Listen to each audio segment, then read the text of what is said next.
Hello guys, this is your friend Naruto Audio Fanfics and we are back with a new fanfic.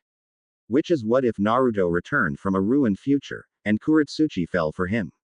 Part 2. And if you enjoy this fanfic then please press the like button and subscribe to my channel for more fanfic like this. And now let's start the fanfic. So he'd just settle for saying that studying under Orochimaru was not what he'd been expecting, and he'd been expecting quite a few things. He was, in comparison to the other teachers he'd had beforehand. He was not going to give the man a compliment. He would settle on a perfectionist and demanded such in both his students' ability to learn and his ability to teach. In short, he wouldn't let up until you could do whatever it was he was asking you to do. Jiraiya and Kakashi were very hands-off teachers. The only teacher he had that Orochimaru somewhat resembled in methodology was B. The former two would give you a concept, and throw you to the proverbial wolves to figure it out. Learning by doing and such. B had guided him along to learn how to be in harmony with Kurama. Though, he wondered half the time if the circumstances were what kept him so attentive as opposed to his own teaching practices. B seemed like he would have preferred to be writing up a song or something as opposed to lecturing. Orochimaru, though, was attentive to everything. The first thing he'd done with them was have them fight him. No ninjutsu or genjutsu allowed, just pure taijutsu. They hadn't touched him, of course, that wasn't the purpose. They fought him in hand to hand for several hours, with the snake occasionally pulling off some strange maneuver Naruto never even dreamed of to attack, or forcing them to break away from standard academy taijutsu. As he was fighting them, Orochimaru broke down absolutely every aspect of their physical makeup, fighting preferences. Every tell that they had, how they leaned, where they looked, what they tried to do by instinct, whether it was block, dodge or counter, he catalogued and then informed them of what he'd seen later, when they'd been eating their lunch. The first thing I'll do with you two is teach you both a new taijutsu style. The academy basics are a one-size-fits-all form that is there out of necessity. Now that you are my soldiers, it is my job to hone you into the weapons you will one day become. And the first step is learning how to win at a simple fist fight. Ryoko had questioned him on such. Everyone knew that out of the two remaining Sannin, Orochimaru was by far the most well-versed in the arts of ninjutsu. A ninja's life is measured in the chakra he has. For most, this means that once they've run out of this precious resource, they might as well be dead. Even a shinobi several times weaker, or even a simple samurai, could end their lives with little more than a knife. Before I teach either of you how to spend your own share of this precious resource, I will first teach you to turn the knife against that weaker shinobi. How to defend yourself and ultimately kill whatever wishes to turn you into prey with your bare hands. As my soldiers, you are reflections of myself. And I will not be found wanting by having one of you die to a simple brigand with a good sword arm. The very next day, he'd brought them both scrolls for stretches and exercises that had to be completed every morning before training, and every week he would test them to see how well they could pull their respective exercises off. If they failed, well, let's just say they didn't exactly want a repeat performance and leave it at that. Training consisted of drills. Every day over and over they would do a variety of physical exercises, from running to push-ups to crunches and so on, followed by the early katas of their taijutsu styles, with one Orochi leading Ryoko and the other helping Naruto. Ryoko's style, from what Naruto could gather, was fast. Using quick hand strikes, ones that could easily incorporate kunai or shuriken held in the hands, and flexibility to avoid or absorb attacks as opposed to a more meat and potatoes blocking punching. He vaguely wondered if it was the so-called snake style, and that she'd learn to eventually seize openings and exploit pressure points and such. With him, however, it would still be a great number of years before he was anywhere near a physical capacity to go pound for pound with a full-grown civilian, let alone a shinobi. So his style was focused on kicks and knives. The leg, of course, being far larger than the fist, also carried the most amount of power and reach, something he sorely lacked. The only thing he was using his hands for was the occasional block and the acrobatic dodge. The entire style revolved around quick footwork and powerful chakra-enhanced blows. The knives came into play when he grappled. Given his small size, it wasn't out of the question for him to nimbly latch onto a whole limb, be it a leg or an arm. Where most fighters could take these limbs and break them through sheer brute power, he could just latch onto them like a gnat and keep cutting till he disabled the limb, or hit something vital. And given the amount of veins and arteries present in the hips, legs, arms and biceps, killing a man who overextended his punch wouldn't take very long. He kept on insisting ninjutsu would level the playing field even further, but the snake was flatly refusing, even sabotaging his and Ryoko's own efforts to go to the Konoha library and find some stuff for themselves. Somehow he'd gotten Gigi to sign an order for the employees to not let either of them into the shinobi sections of the library. He didn't even know such an order existed. So, in that aspect at least he could take some petty satisfaction at calling the Sannin a prick in this regard. Still didn't change the fact that he was cut off from any easy ninjutsu sources. He would practice some of his own techniques privately if he ever had a private moment. Where Kakashi-sensei was no longer watching him during days because he was training with the snake, and Chan still watched him at night. While he kinda liked the faceless woman, she was really killing any opportunity he might have had to be discreet. Hey. The blonde looked up, finding the gray-haired Ryoko standing at the road ahead. Oh hey. He greeted with a smile. You're up earlier than usual. She shrugged. Are you just slept in later than usual? Come on, let's walk. They made their way down the road, the early morning cold finally dissipating to make way for the sun's warmth. So, he ventured by way of conversation. When do you think we'll get a mission? It's almost been 2 months. D ranks sucked, but at least now, knowing what to expect, he could take some vindictive pleasure in watching Ryoko's reaction to the news that their missions would be little more than chores people were too lazy to do themselves. Dunno. When he's happy with our taijutsu, I guess. She answered, lacing her hands back behind her head as she strolled along. It sucks that he's not teaching us any ninjutsu though. I mean, what kinda ninja can you be with just the academy stuff under your belt? I know this Uchiha kid, younger than me by a year, and he can already spit fireballs. I wanna burn annoying people too. She seemed to smile in delight at the prospect. Naruto's sweat dropped a bit at that. When they arrived, Orochimaru, as usual, was already there waiting for them. It was with some surprise though that they took notice of someone else. Naruto. Ryoko. He said by way of greeting, not even lifting his eyes from the paper scroll he was unfurling in one hand and refurling in the other as he read it. Meet your new teammate, Kyofu. She was a tall girl, older than both of them easy. Dark purple hair that trailed down towards her lower back in a straight cascade, mocha skin deigned some ancestry from Kumogakure. It was a stark contrast to Ryoko's silver gray, Anko-like style. Naruto would say she was, if not 15 then very close to it. Now his lack of age was even more apparent. As was his rather obvious height challenge. He could barely even reach Kyofu's stomach right now. It was stupid to be irritated at that, given that he graduated at barely 6, but there it was. Still he decided to try breaking the ice a bit. Hi there. He said with a little forced cheer as he extended his hand. She smiled politely, taking his hand, though the hesitation was evident. Uzumaki-san, I presume. I heard you were young, but your introductions can be done later. Orochimaru interrupted neutrally, rolling the scroll closed and tying both rolls together with a rope. Today we'll begin your chakra control training. You're one step closer to the lauded field ninjutsu with this. Why can't you just give us something? Ryoko complained. The other teams have already learned. I don't care what the other teams have learned or not learned. The pale man interrupted. You are a team. He stressed. You will learn at the same pace and will function entirely as a team, as a single entity, not 3. Your skills must be to par with each other to cover the weaknesses of each other. He paused for a moment, either to gather his thoughts, or to allow his words a moment to sink in. You are genin. As such, you are expected to work with others because your weaknesses are evident and substantial, and will continue to be such well into the rank of chunin, where you will still perform the function as a piece of a greater fighting body. Only when you become junin, will you be trusted to complete objectives alone. And even then you will function as a leader, not an independent entity. The same is true of even the Anbu Corps. Only Hunter Nin can work solo.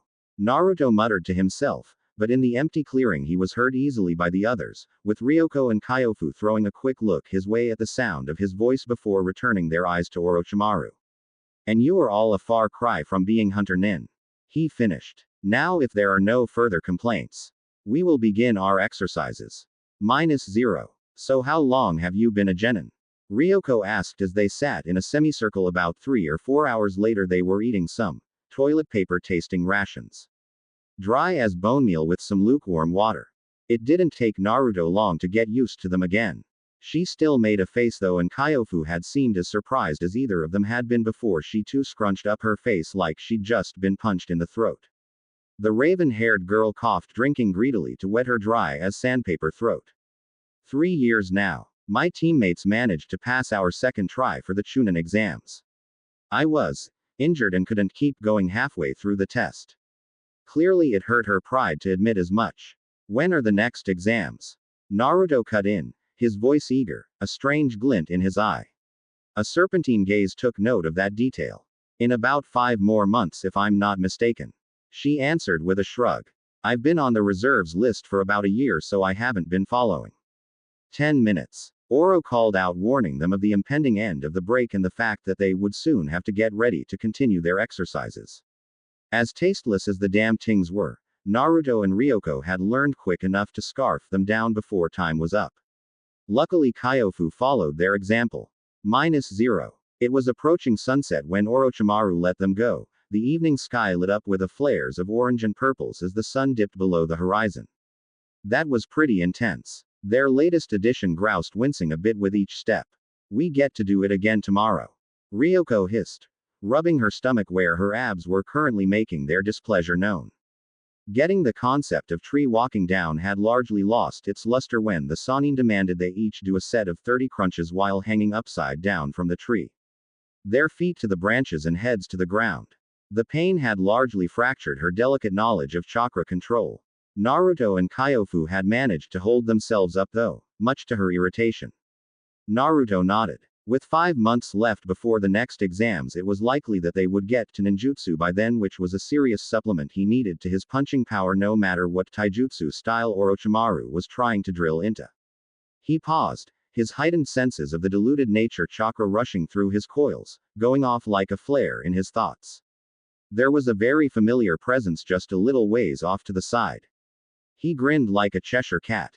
I'll see you guys in a bit, he said quickly before swiftly swiveling around on his heel to head down a different road. What was that about? Kyofu questioned with a raised eyebrow.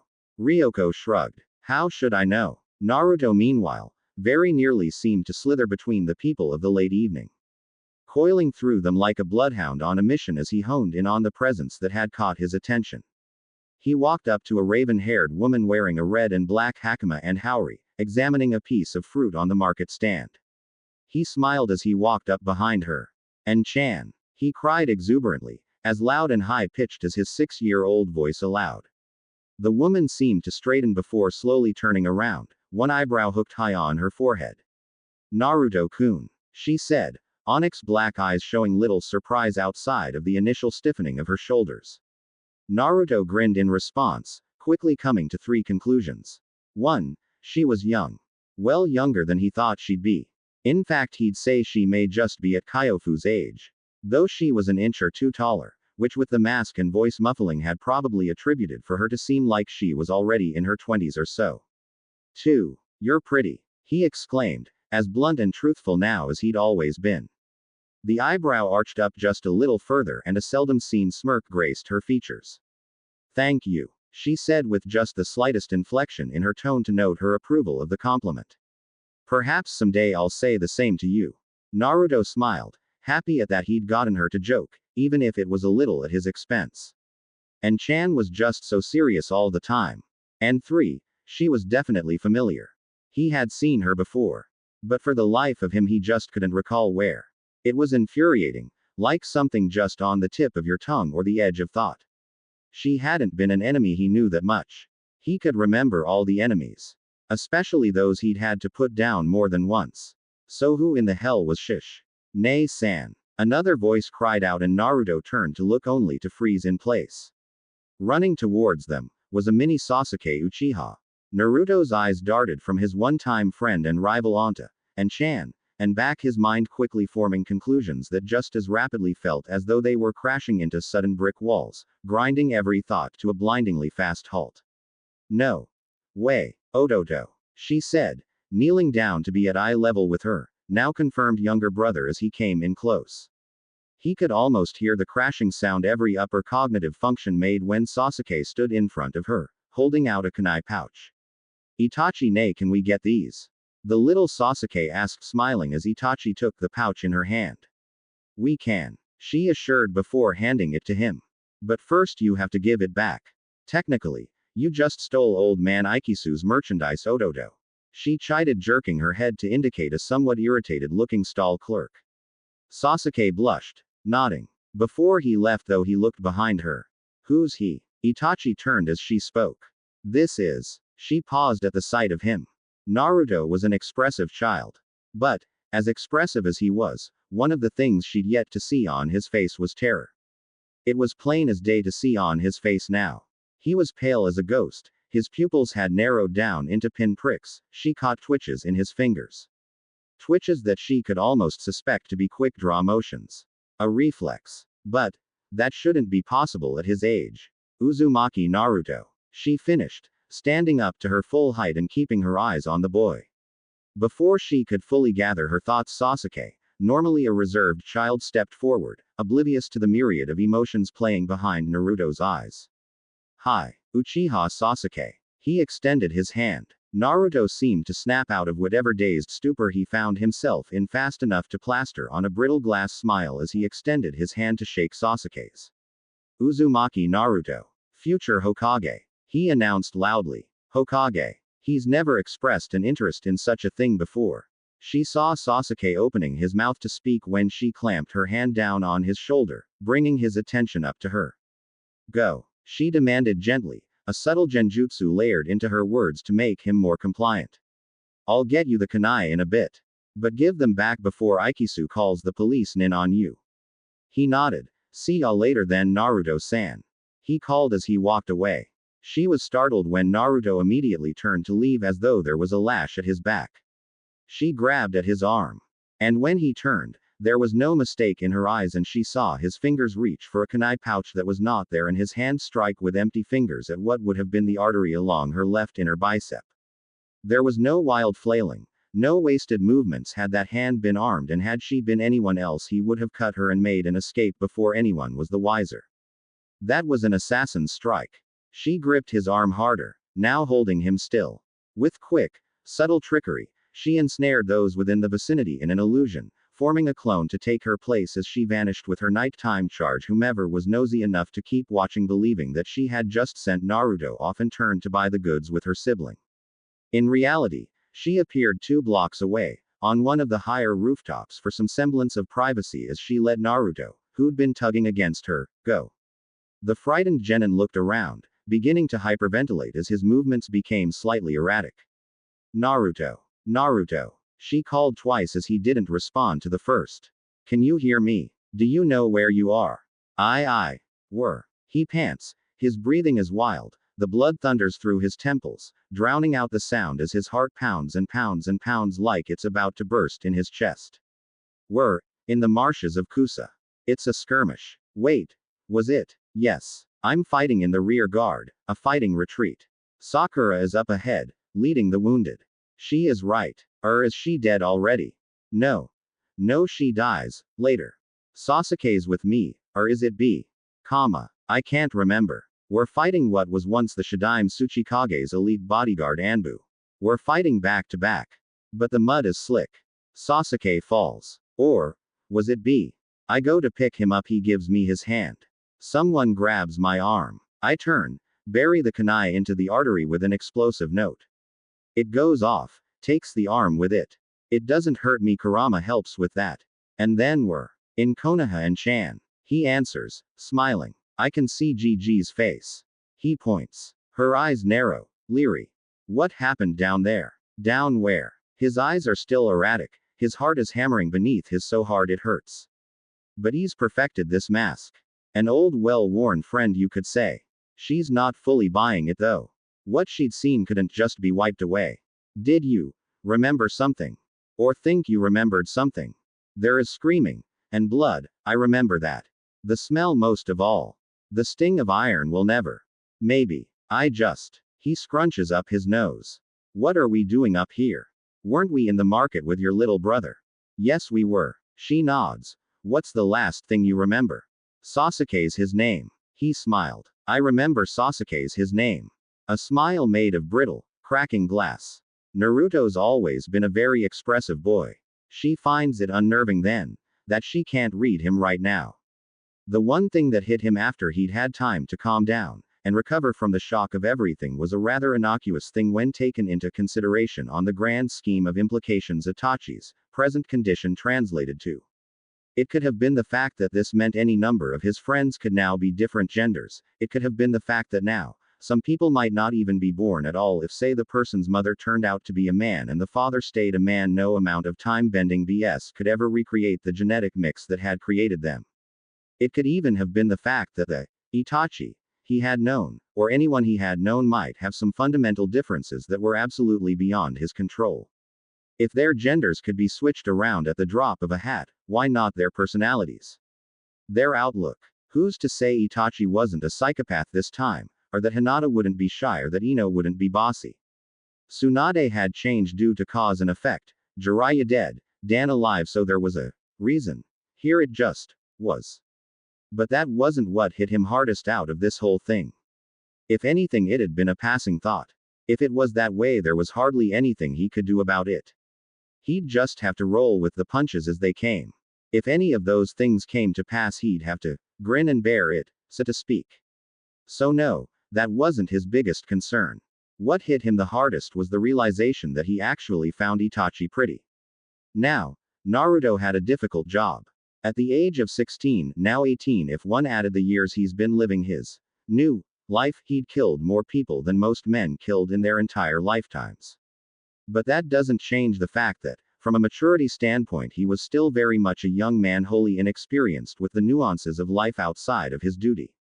So this realization brought forward a very important personal question in his mind. Does this make me gay?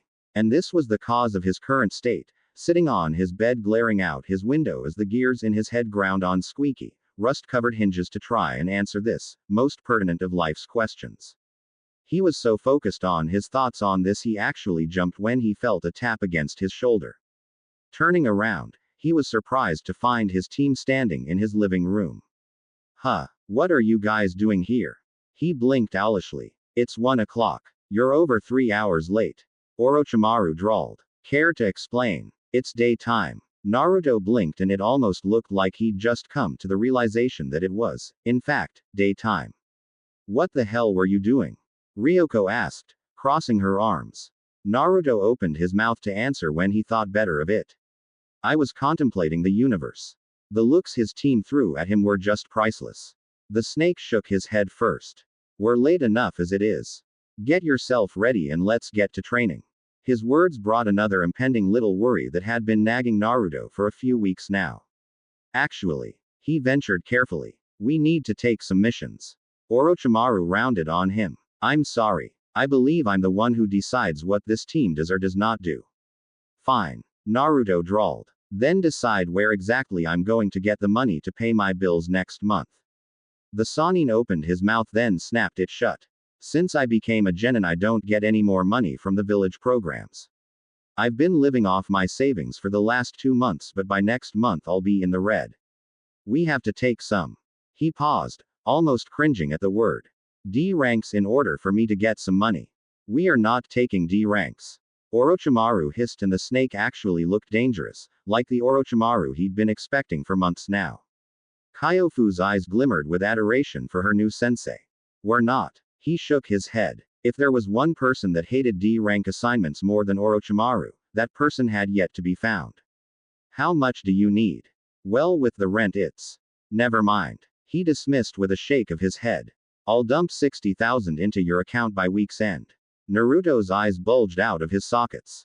C60. Shit, we need money too. Ryoko snapped, gesturing to herself and the shocked Kyofu. Toss some this way, old man. The pale Sannin rubbed a migraine forming between his eyes. -0. You want to run that by me again? Sarutobi blinked, curious. He did what? The Uchiha princess shrugged. If I had to liken it to anything, I would describe it as being caught in a flashback. He acted without even thinking, didn't seem to register anything, and he made a motion that, as an attack, would have been a killing blow. What you're describing is an extreme case of post-traumatic stress we normally see in long-time veterans, not fresh genin. You assigned me to him because of how someone managed to alter or fabricate memories. Who's to say that this wasn't one of those fabrications? It might very well be so. But the fact is none of us can prove that an Inoichi has never been able to mind walk him after that event. What you're asking for is extreme enough. Without proof, there is no justification for taking him off the genin roster and putting him under observation. Especially when the one person that could do this efficiently, Inoichi, has already said that this case is the exception to the norm. I know what I saw. I would have been able to react in time to save myself had he been armed, but imagine if this would grip him with one of his fellow genin. It came completely without warning, no trigger that I could tell. He could very much kill one of, or both. Sarutobi shook his head. I understand the concern, and I'm inclined to believe you. But again, you have no evidence but your suspicion. I'll inform Orochimaru and emphasize his need to observe Naruto more closely. If he finds anything amiss, then we have more grounds to act, but for now I have no real grounds to remove him as a genin. She nodded. I understand. She stood bowing respectfully. I'll keep my eyes on him for a while longer with your permission. You were supposed to be reassigned months ago. 2 years with no incident. You and Kakashi are some of my best, and it's a waste of resources. It's been a waste of resources for a year now. I've kept you on because I felt you needed the vacation. It will be on my own time, she assured. The old man let out a breath through his nostrils. Tell you what, I'll let you stay on his detail until the Chunin examinations. At that point, Orochimaru should train them to be sufficiently strong enough to compete, and Naruto won't need you as his protector anymore. I thought the exam applications wouldn't be open for another month. We haven't even found out where they're going to be held. You really think Orochimaru isn't going to get those kids ready just to show up everyone else? He deadpanned. The door suddenly opened, much to the protests of his secretary, and both of the room's occupants looked and found that, speaking of the devil, did indeed make him appear. Orochimaru and his team marched into the Hokage's office. The two girls looked stiff and nervous. Naruto followed easily. Sarutobi leaned back in his chair. Itachi's eyes found Naruto, who tensed a little at the sight of her before offering a smile and a wave. She eyed him for a moment, almost checking to see if all was well, before nodding in greeting.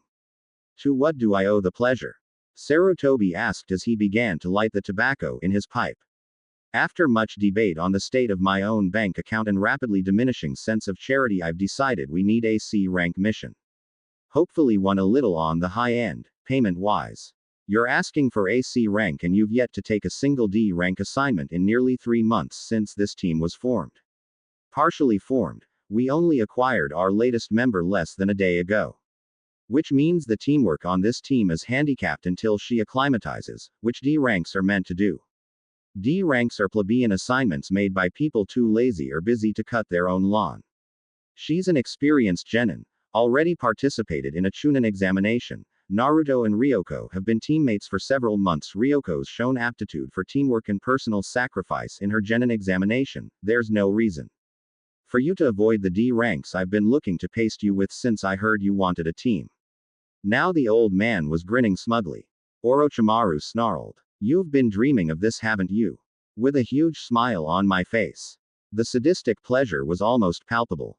The Sannin worked his jaw, staring into the old man's eyes as if he was willing him to burst into flames. Alright, what the hell do I have to do to get out of this? Sarutobi rocked in his chair, looking for all the world like a gentle lounging old man.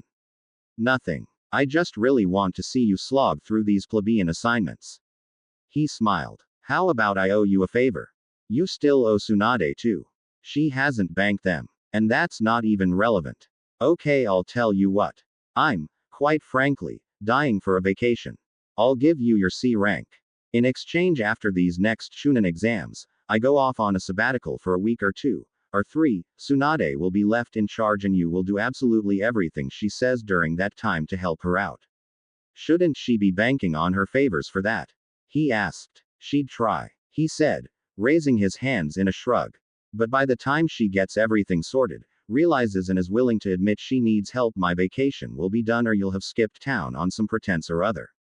You know, between you and her I'm gonna get a complex that no one trusts me around here. We know you better than that. He smiled, pulled out a scroll and tossed it. Orochimaru eyed it and felt his lips curl in distaste. Sarutobi chuckled. Yes. I recall what wonders it does to your skin, my boy. -0. A few days later they were standing on a sand dune. While all of them wore some desert-adequate clothes, heavy cloaks, light colors and such, one of them, Kyofu, was blinking at a body huddled beneath layers of heavy cloth. Truth be told, if not for the eyes peeking out from under them, it would look like a mound of discarded fabric. They could barely make out the shape of a human body under there. You're being ridiculous, you know. The mocha-skinned girl drawled. Orochimaru ignored her and kept walking. Kyofu heard her teammates muttering behind her and looked to see Naruto and Ryoko's faces twisted with malicious glee. She didn't know the whole story and didn't really want to. Something about their genin test that the two were still looking to get payback for. Evidently, the fact that Orochimaru loathed the Suna Desert because of the sun, and the sand and the heat was going to be used at some point during this mission to help get said payback. You know, she ventured. If you do end up screwing with him, he'll just take it out on us in training later. Don't care. Ryoko laughed. It'll be worth it. Naruto agreed. Personally, she wasn't going anywhere near this with a 10-foot pole. -0. Alright. The mound of cloth spoke up later that night, as they camped by one of the waystations that led into Suna. Several merchants circled the lake like a bizarre lineup. Suna didn't have a system of roads, of course, sand was too unstable a foundation. So they made do with way stations and supply depots in the desert oases that provided for travelers heading in and out of the village nearly for free. Since said travelers were usually caravaneers, tradesmen or most importantly clients, the visitors mostly ended up reimbursing the village at least double the food and supplies consumed on average. The three genin turned their eyes towards their robed sensei. All genin teams, he began, hold a basic makeup in general. One genin who was strongest in taijutsu, close-range combat. One who was strongest in ninjutsu, long-range combat, and one who was strongest in genjutsu, a support role. It generally has to be that way. You're too young and too unskilled to be considered adequate at more than a single field, generally. I refuse to let that be the case on this team. What do you mean? Kyofu asked, taking a bite of some of the cooked meat Orochimaru had bought from the suppliers. Ryoko and Naruto have been training their physical aptitude and taijutsu styles these last few months. You haven't since I recruited you recently. They're both adequate in taijutsu, enough to face any other genin at least. Yeah, you could talk about us like we're not sitting right here. Ryoko muttered. The Sannin pressed on, ignoring her. None of you will be learning the genjutsu arts yet. Out of all fields it is the most difficult to master, despite being arguably the most powerful. I will only teach you insofar as to detect and dispel it. The bulk of your training for the next 2 months will be ninjutsu starting tomorrow. Yes, sweet. The silver-haired girl shouted, startling a few nearby. Naruto held the barest hint of a smile. Sit, he demanded, pulling out slips of paper from the many folds of cloth. He held them out and the kids could see his hand was covered in a thick glove. How the man wasn't suffocating in there was anyone's guess. Naruto, though, recognized them immediately. Element tags. In order to diversify your arsenal of available techniques. The Sannin drawled. I will teach each of you elemental manipulation. Hopefully you'll each have 3 distinct affinities. What's all that mean? Ryoko asked. I heard of it. Kyofu took one. Elemental manipulation is pretty advanced though, isn't it? You're my soldiers. The snake drawled again. You're a reflection of me. As such I expect more of you. You'll learn this, or nothing at all. Now, each one of you take a slip and channel chakra into it once I tell you. They reached into his hand and took one of the small squares of paper. Everyone has an elemental affinity or 2, if they're lucky. Elemental affinities are oftentimes inherited. Depending on whose genes are stronger, you're likely to have that parent's affinity. Or that of your grandparents in rare occasions. Sometimes, both your mother and your father's genes are balanced well enough to have both affinities. Though this is a rare case and mainly happens in bloodlines, since some bloodlines require an absolutely perfect balance of elements to form a third, something impossible without the adequate genetic makeup. Kyofu, let's see you first. The mocha-skinned girl nodded and with a burst of chakra, the paper began to crumble to bits of dust from one tip, and the other began to smoke and burn. 2. Earth and fire. A powerful combination with practice. Ryoko, the younger female of the team, looked excited as she stared at the slip of paper that split cleanly in half. A wind element. It's rare in Konoha. It is the most offense-oriented of the 5 elements. The girl was beaming. Naruto. The blonde channeled chakra into his slip, already knowing it would split in half. To his utter shock, once it split, one piece of the paper crumbled to dust, the other became soggy and brittle with wetness. He froze. Orochimaru actually pulled off the hood of his robes, leaned forward and yanked his hand towards him. Gah. Hey. That's not possible. If ever there was a moment Orochimaru looked like he'd been smacked across the face, this was pretty much it. Maybe the paper's busted, Ryoko ventured, leaning over Naruto's hand as well, now forming a miniature huddle with her sensei. The Sannin looked at her before reaching into his pack. He ripped off a piece of a paper scroll and, on the spot, made another makeshift seal note. Do it again, he demanded. Naruto took the thing and repeated the action without much fuss. Truth be told, he was curious too. Just like before, a split down the middle with one half crumbling to dust and the last becoming soggy. Well, gee, aren't you special? Ryoko muttered. So, what does this mean, sensei? Kyofu questioned. Naruto looked up in askance as well, all eyes turning to him. Orochimaru stayed quiet for a long moment. I haven't the faintest idea. It may have been the very first time he ever admitted such. -0. A day or so later, they were within Sunagaku's walls, and as they marched towards the tower, Naruto's eyes were looking everywhere. His wandering gaze was noticed by Orochimaru, but he looked little different than his 2 teammates who were avidly taking in the sights, so he paid it no never mind. Unfortunately, Naruto didn't really see much of anything or anyone of interest before they arrived and were made to wait.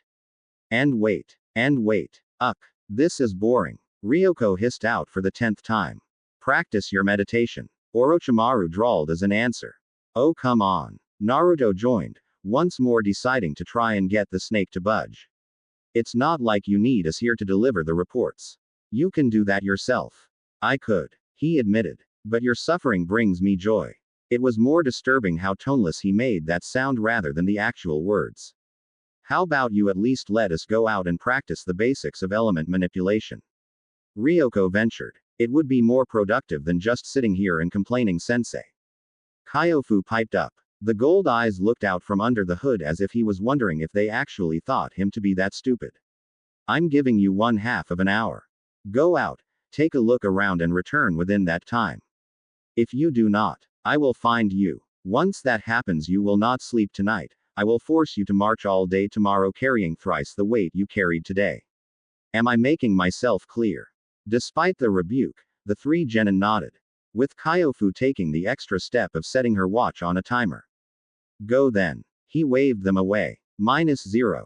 It was a monumental display of quiet restraint that kept Naruto walking with his team, as opposed to rushing across the village, scouring every nook and cranny for Gaara, Temari or Kankuro. He wanted to look for them. To see that they were okay, but there were just so many things that he could change that might change them. He didn't want that. He wanted them as close to the friends he had as he could get. And his friends hadn't met him when they were 6 or 7. He could change them, and who's to say that change would be for the better? No. Better to stay away. They might be hurting now with the way Gaara couldn't control his sand, or killed people, but he could help him later just like he helped him before, and their friendship could build off of the same foundation it had originally that had made it so strong. Staying away was for the best. As fragile as his knowledge of the future was, with all the changes that were already evident just as a fallout to coming back in the first place, he had to believe that some things could be predicted. Otherwise, what real chance did he have of stopping Toby now than he had before?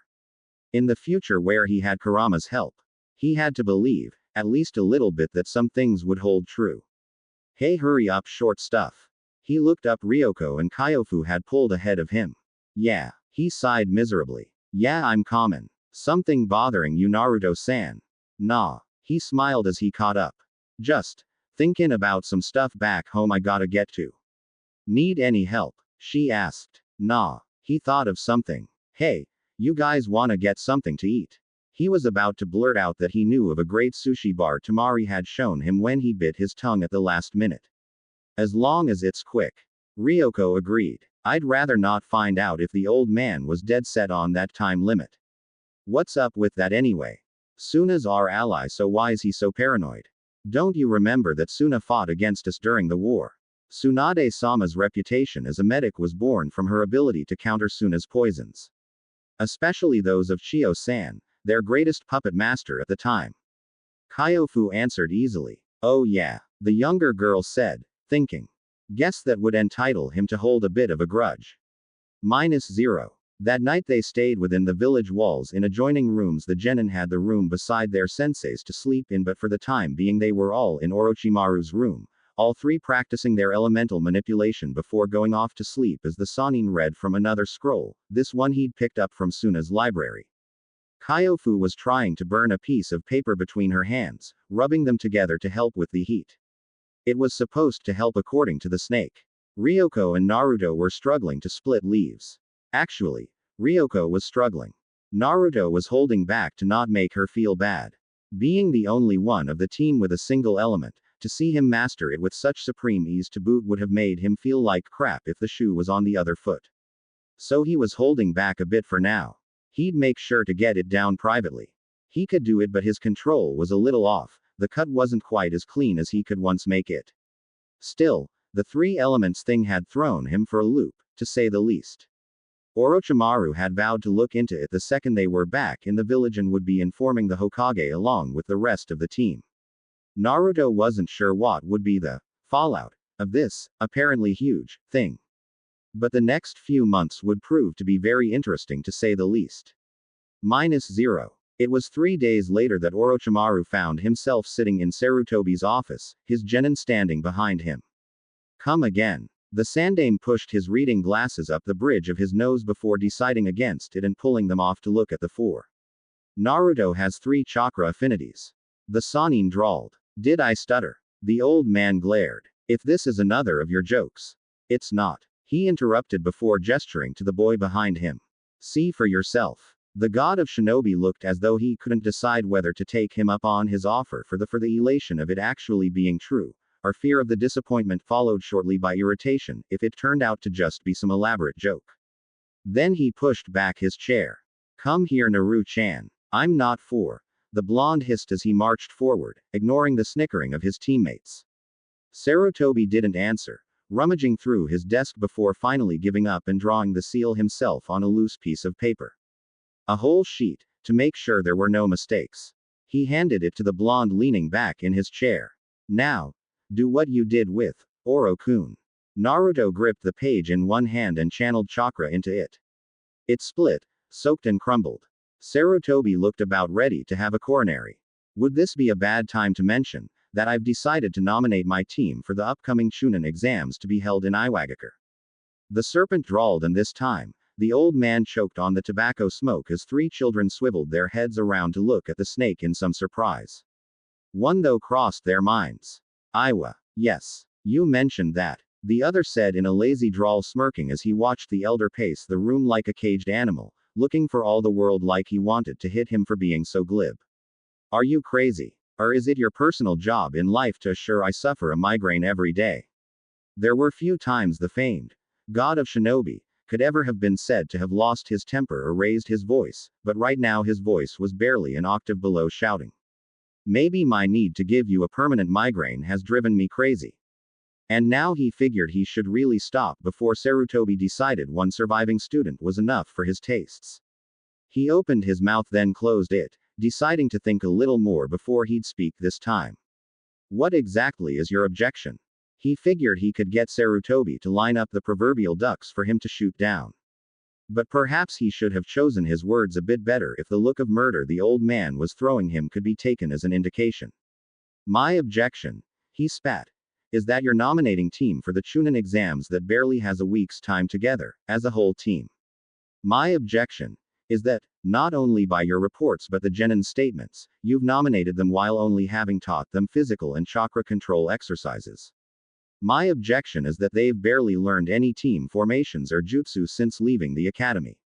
My objection is that Despite these things, not only did you decide to go forward and nominate them for an exam by all accounts they seem woefully underprepared for, but that you've decided to drag them cross-country to the single most hostile neighbor we have that's just as likely to try stabbing you and your students on sight as opposed to letting you into the gates, in order to do it. Well, if you're willing to say, to hell with the treaty, and host an independent exam here, I'll be more than happy to. Stop treating this like a joke. The snake let his mouth close, though the smile still remained. All right then, he began. First, the team barely has a week's time together. This is true, but that's only true in terms of Kyofu. Naruto and Ryoko have been teammates for the full time the team has been in existence. And Kyofu is adjusting well to them and they to her. 3 more months, which is about as much time as we have before the exams, should be enough to finish that. He moved to continue before Sarutobi could start again. I've taught them taijutsu and assured that they can easily overpower any genin in a hand-to-hand fight. Ninjutsu comes now. As I said, we still have 3 months' time to get their skills to a level that is adequate. Add to that 2 wind elements powering up a fire jutsu and most teams they face will be overwhelmed from that alone. The team formations and attack patterns they'll get from practicing their jutsu and taijutsu with me. It'll sharpen their focus, their handseal speed and coordination. They'll learn it quickly because with the physical exercises I've put them through before this, would already condition their bodies to handle extensive periods of strenuous activity. As for Iwa letting us in through the gate, they can no more violate the treaty than you can without alienating any cooperation from any of the other villages. Ryautenbin would destroy himself economically. You're not going. The old man's response was flat. You're being over-dramatic. The Sanin drawled. And you're getting on my nerves. Now get out. And if I catch one whiff of this stupidity again, you don't want to know all the hell I'll bring down on you. You don't get to play with the lives of your students just to up your own reputation. I know you get off on strutting around like you're smarter than the rest of the world, but I thought I taught you better than that. The Sanin huffed through his nostrils, closing his eyes. Fine. Fine. Just like that he stood and marched out of the office. Suru watched him leave, knowing his student far better than that. That had been far too easy. He was planning something else. He just couldn't figure out what that something was. -0. The answer came to him a month later in the form of a letter. It hit him like a brick. It was a letter from the daimyo of Hino Kuni. One that expressed his own personal excitement at the news that Orochimaru had not only taken a team, but was nominating them for the exams in Iowa. One that also expressed the daimyo's plans, that he would be traveling to view these exams personally in order to give a full show of support for the participating genin, and for the death dealer of the last Great War. One that assured the Sandaime that, given the impossibility of his own attendance to the exams, the daimyo would do everything in his considerable power to make certain Iwagakure did not try anything untoward against the genin, or their sensei. He forced himself to sit in his office and wait for the anger to subside. And yes, that was putting it lightly. When he finally pulled himself to his feet, he told his secretary to postpone everything for an hour, signaled his guard detail to stay out of earshot, then he marched himself across the village towards the training ground, taking deep breaths of his pipe as he nodded at the passerbys that greeted him. Soon enough he made it to the training grounds, where already he could see the students working diligently on their chakra manipulation, with Naruto and Ryoko conversing, perhaps helping each other. They had forsaken splitting a leaf, having already done that, and had now been thrown headfirst into the deep end, with Orochimaru demanding of them to split a fist-sized rock, judging by the number of said stones scattered around them with gouges of varying length and depth carved into their surfaces. The eldest, Kyofu, was practicing a set of hand seals Sarutobi recognized as the Gokaku technique, one of the earliest and easiest fire techniques to wield. He found Orochimaru reading nearby. It was Ryoko that noticed him first, whatever focus she had on splitting the rock abandoning her in the moment of surprise and splitting the air with the sound of grinding stone before she pulled her hand back to reveal several deep scratches to go with the thin coating of rock dust now on her hand. Hokage-sama, she gasped, bringing Naruto and Kyofu's attention back around towards him. Hokage-sama. Gigi-ak. The blonde got a smack on the back of his head. Orochimaru smiled. Sarutobi smiled at the children. I've just come to borrow your sensei for a moment. We have some issues to discuss.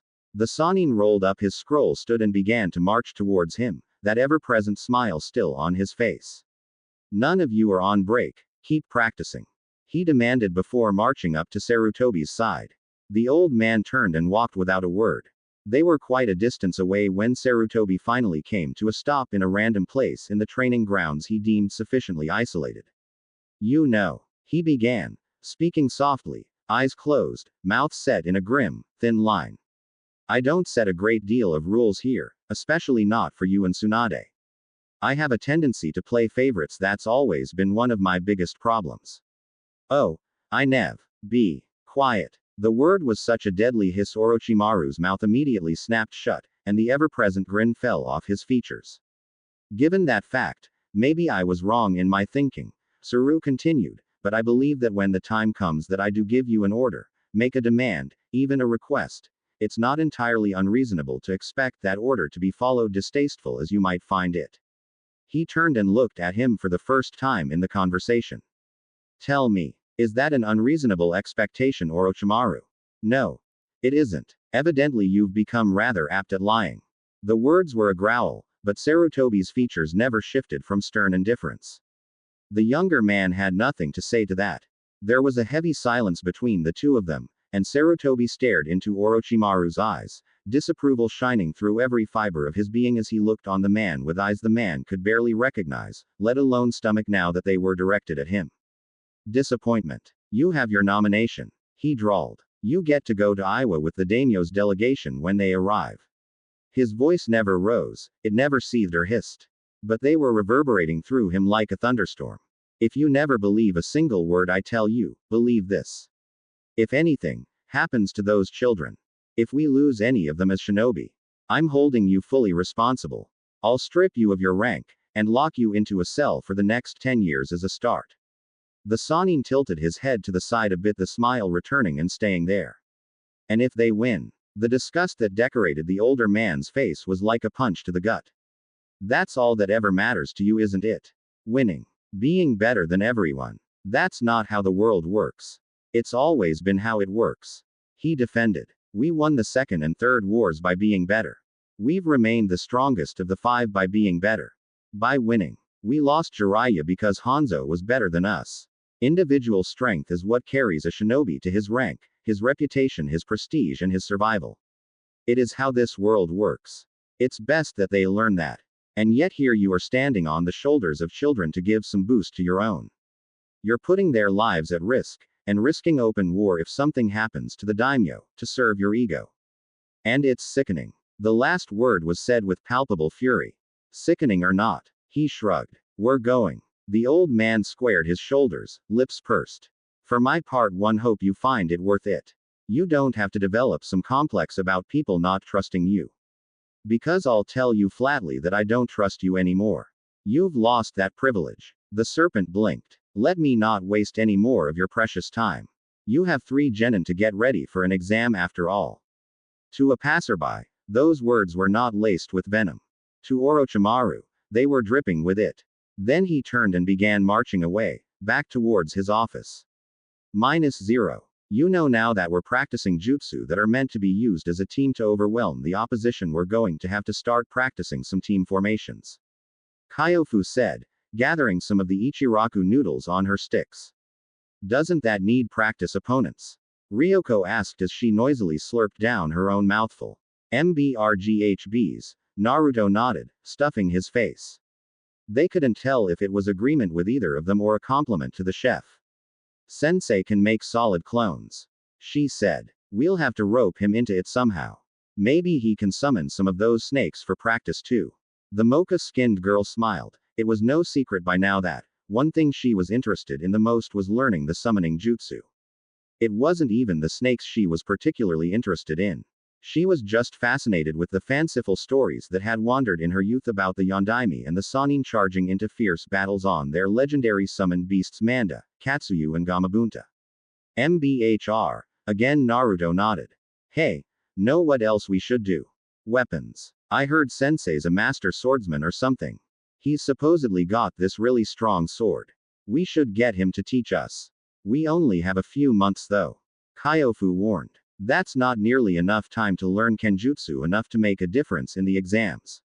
I guess. Still should get him to teach us though. You haven't even mastered the elemental manipulation yet. Naruto reminded. She whirled and smacked him upside the head. Oh, so now we're articulate. And you're not much better, princess. Naruto smiled, rubbing the spot. It's true though. We have to get that down before anything. He corrected her assumption that he was at her level in that regard but stopped himself.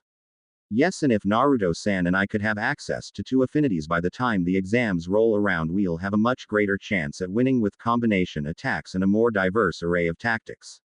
Kyofu chimed in. Yeah, you got 3 to learn.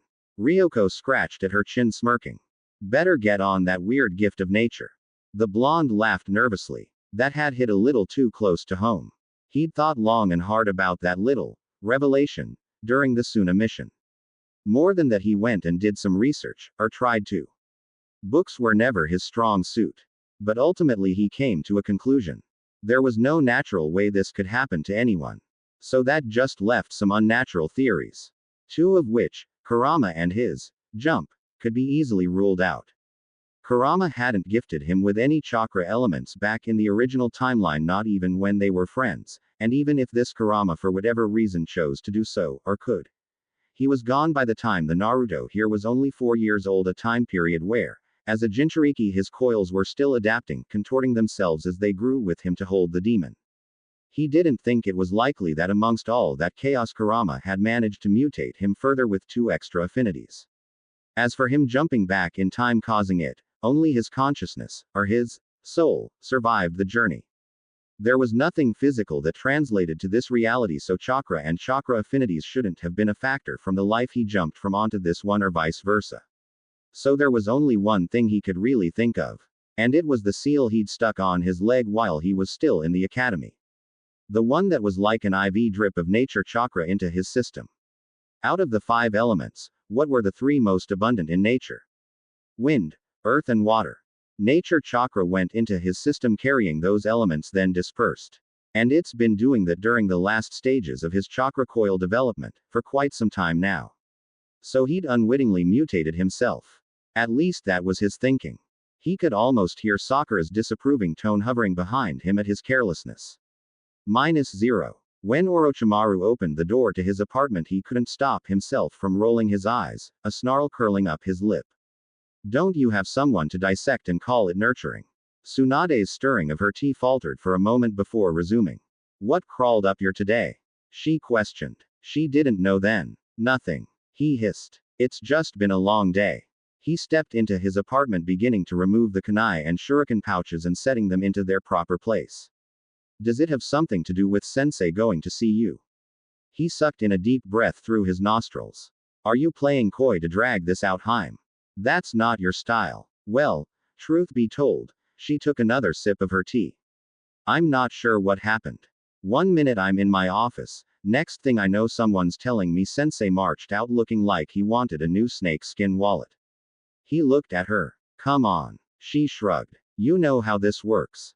Whenever me or Jiraiya got into a fight with sensei, one of the Anbuon sensei's detail would come to the 2 of us not involved in the fight to help, or whenever we were fighting each other someone would go to sensei. The Anbu do a lot more than keep pointy things from getting too close. They also look out for his emotional health if they can. The serpent sighed, finishing removing all said pointy objects from his person and arraying them on the table. I may have stepped on a toe or 2 today. I can imagine that's an understatement. Yes, well, what's done is done, might as well go and see it through now. He shrugged. He's already angry anyway. She drank some more tea. He sat down on his couch and saw a smile begin to form on her face. What's so funny? He questioned, his tone curious. This isn't the first time your little head games got you into some crap, you know. You remember the time when we had to rescue the daimyo's cousin's nephew or some such thrice removed relative or something? I believe it was his niece's daughter. He drawled a smirk finding its way onto his lips. And then you decided to kidnap her instead. It was Jiraiya's idea. We had to get out, and you know he could never be cruel to little children. What I remember is sanctions. Lots of them. For all of us, and I wasn't even involved in your little stunt. And the worst postings in Kusa ever. It rained for those whole 3 months. You weren't scot-free of your little flubs either, Haim. He chuckled. Need I remind you of a certain incident with a Kumo Chunin and a little sack? Finish that sentence and I will kill you with your own teacup. We were never to speak of that again. The snake chuckled. She smiled back, serving herself some more tea. Still, we always managed to work it out and pull ahead. His smile was still there, but it was a thin thing at his next words. Except for the one time we didn't. The clinking of her spoon stopped. Then, it resumed. Yeah, except for the one time we didn't. They called us heroes for that one time.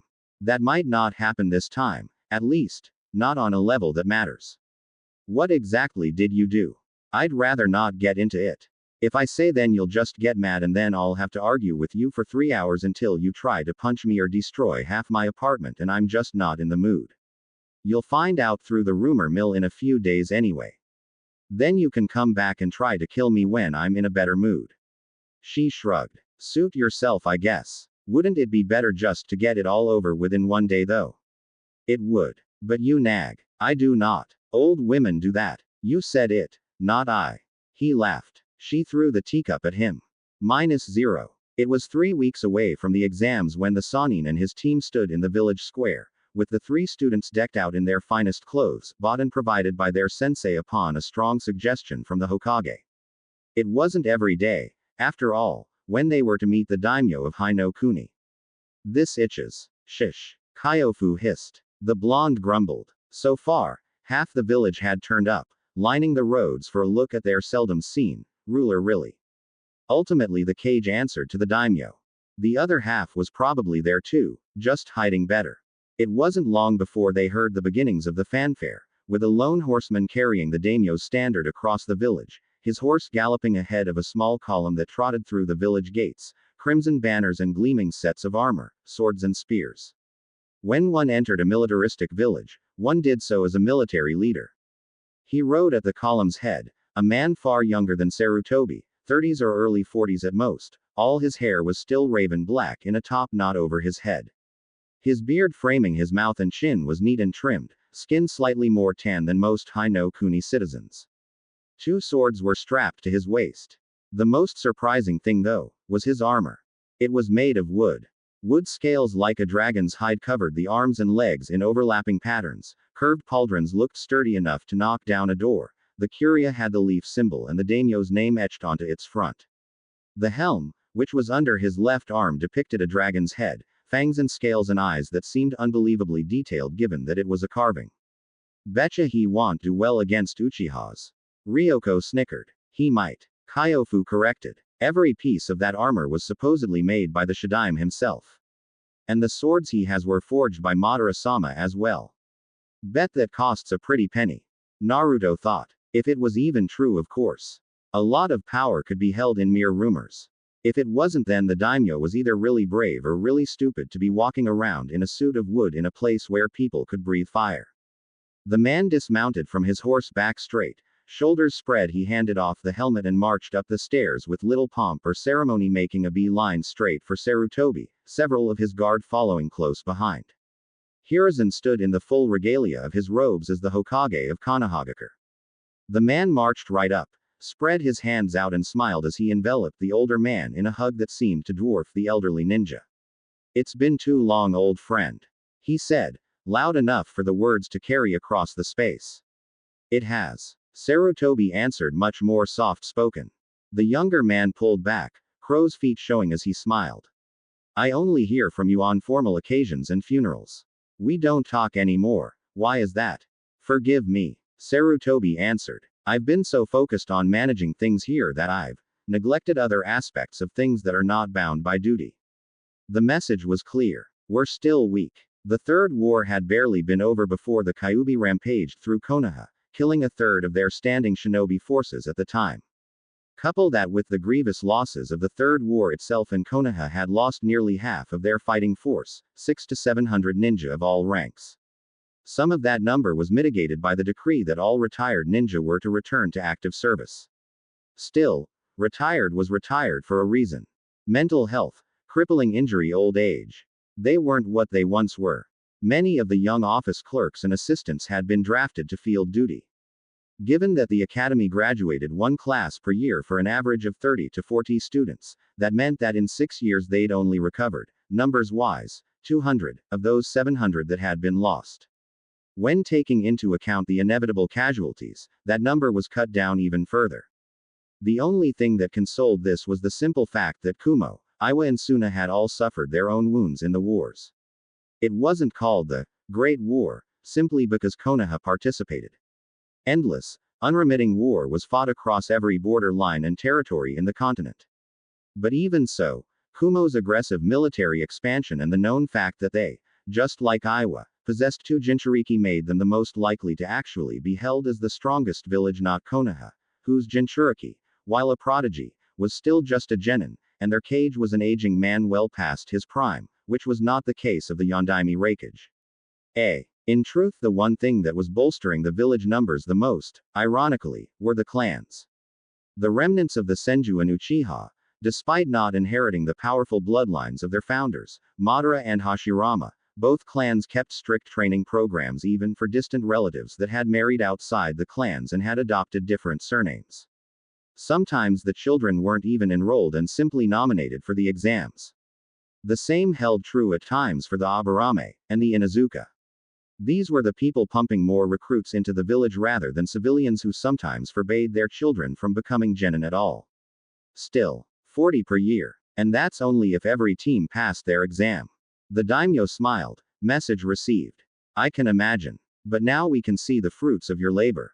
He exclaimed and turned his eyes towards the pale Sannin he'd ignored till now. Orochimaru. Let me get a good look at you. It's been too long since the Battle of Reeds. Orochimaru bowed at the waist. I remember. Kodo-sama led the charge that served as the perfect diversion for our infiltration. Burned the castle and managed to get back in time to help us cut our way out of the encirclement. The now identified Kodo, at least, Naruto assumed so. He couldn't imagine Orochimaru calling anyone Sama.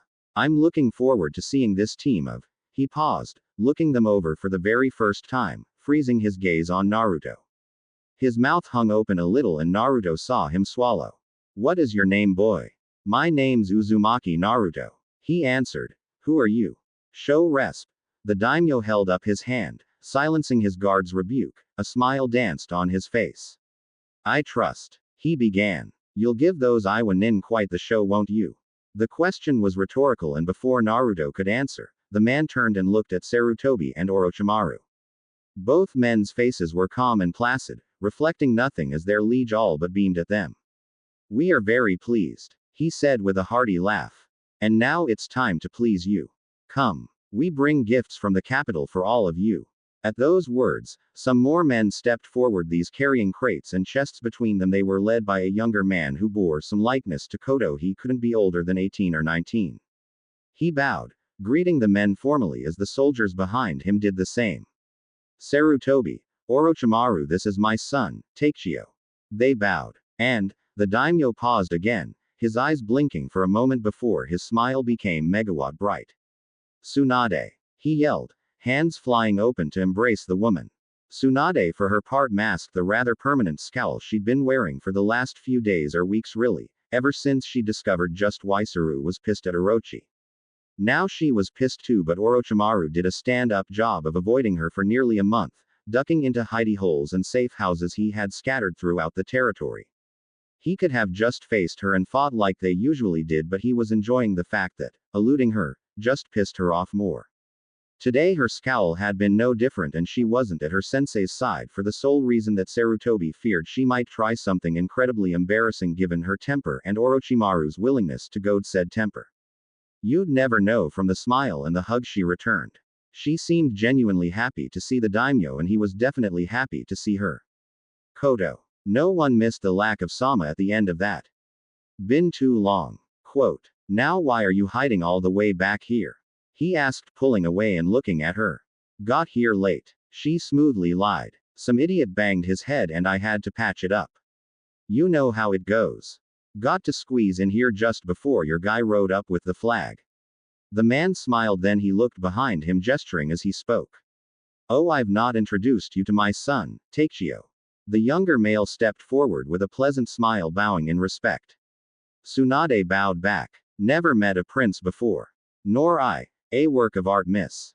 With nearly any other male it would have sounded like a cheap pickup line.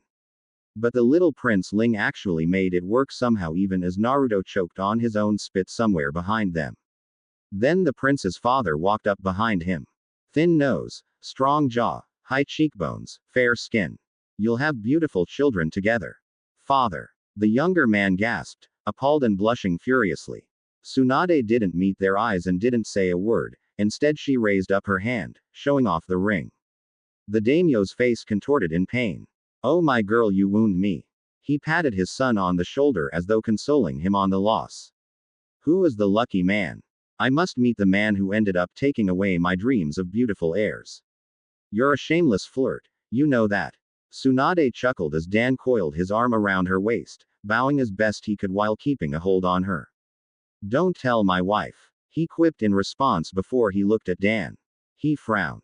Dan became nervous. I don't recognize you, he said after a moment, then he smiled. But you are the luckiest man in the world. The white-haired ninja nodded and bowed again with a smile. I know it. Still, you didn't invite me to the wedding. So you'll name your firstborn after me to make up for it. We haven't celebrated the wedding yet. Oh good. Then we'll celebrate it in my summer home, or wherever you want. I'll pay for everything and you'll name your first child after me in gratitude. You are dead set on this first child thing, aren't you? Tsunade crossed her arms. I wanted you married to my son. You've shot that down, so I'm aiming a little lower. He laughed. He turned to look and saw his soldiers still holding the crates. He blinked at them curiously. Have you all been standing there this whole time? Give out the gifts. What are you doing waiting? Go, go, go. The men immediately began moving towards the various nobles and clans they could recognize, and the gifts chests had been designated for. Kodo shook his head. Have to tell them when to breathe or they'll forget. He muttered. -0. It was morning when he arrived at this place, the sun barely peeking over the horizon. He and his team would be leaving the village with the daimyo's entourage that day. But before that, one last little contingency. He marched through the familiar halls that hadn't changed in 30 years. Passing by doors of classrooms before he finally opened one. Its lone occupant turned and looked at the sound. A small smile of crooked teeth lighting her face. Ah, she said, turning her eyes back to her work. To what do I owe this exactly? Did you break something? Orochimaru snorted. I didn't do that even when I was enrolled here. He looked down at the desk where multiple strips of cut-up paper were spread throughout. What's this? She took a second to release the scissors and adjust her grip before pulling the thing in her hands apart to reveal. Paper dolls. Zay exclaimed, laughing at the string of small girl shapes hanging from her fingers. My great-granddaughter, she was just born 2 days ago. I hadn't heard. We didn't say. So what brings you to my neck of the woods? Make it quick, I've only got a few minutes before I have to go get ready. Orochimaru shrugged and held out a letter. I find myself woefully low on people who can keep a secret. Gee, thanks. Nice to know I'm first choice here. She reached out her hand to grip it, finding the envelope sealed. What's going on? Taking something of a dangerous mission. I've argued with Sensei. It was slightly more heated than normal. And I simply figured I'd leave this here with you in case something happens. And not Tsunade or Anko, because Tsunade and Anko are both curious, they'd open it. My words are for Sarutobi Sensei, not them. Kakashi is an Anbu shinobi. He's ethically bound to not keep secrets from his Hokage no matter what they are if they involve village affairs. Gee, what the hell am I? Chopped liver. If you're gonna go out and do something stupid, I have to tell him too. There was silence after that before she opened up a drawer, stuffed it in and slammed it shut. I'll keep my mouth shut in one condition. What's that? Whatever stupid thing you're planning doesn't involve the dismemberment or death or poisoning or whatever else can happen of your students. If you're the one putting your neck out to be chopped off, that's your problem. The kids are mine. I promise, he answered. She nodded. All right then. Go and be a productive citizen. She leaned forward. Don't make me regret trusting you. He nodded, stood up and left. She went back to cutting up her paper dolls. -0. Naruto washed his face and brushed his teeth, feeling a smirk gracing his lips. The Chunin exams. Right. On time. He was one step closer to be where he needed to be. He got dressed, double-checked his supplies and made ready to walk out the door when he stopped. There was someone there. And Chan. He greeted with a smile. It was Less weird calling her An-chan. At least for now, while he still got used to the idea that Itachi was a girl. She nodded. You're leaving today? Yeah. Chunin exams. He answered. She nodded again, reached into her cloak and pulled out a pencil-thin scroll. I can't follow. I heard too late to file the proper forms. So, you're without me for a while. Naruto's smile was sad, but genuine. It was nice to know she cared. If you're in trouble, and near Konoha's border, use it. What's it do? He asked, blinking as he took it in his hand. You don't need to know. Just be within 10 miles of Konoha's border, and activate it if you're in trouble. Naruto smiled, looking at the rolled up parchment before stuffing it in his pocket. He looked up at An-chan. Then he spread out his arms and stepped forward, hugging her at the waist. He'd worry if this made him gay later. Wish me luck, An-chan. You don't need it, she answered, patting him on the head. Use what brains you have and you'll be fine.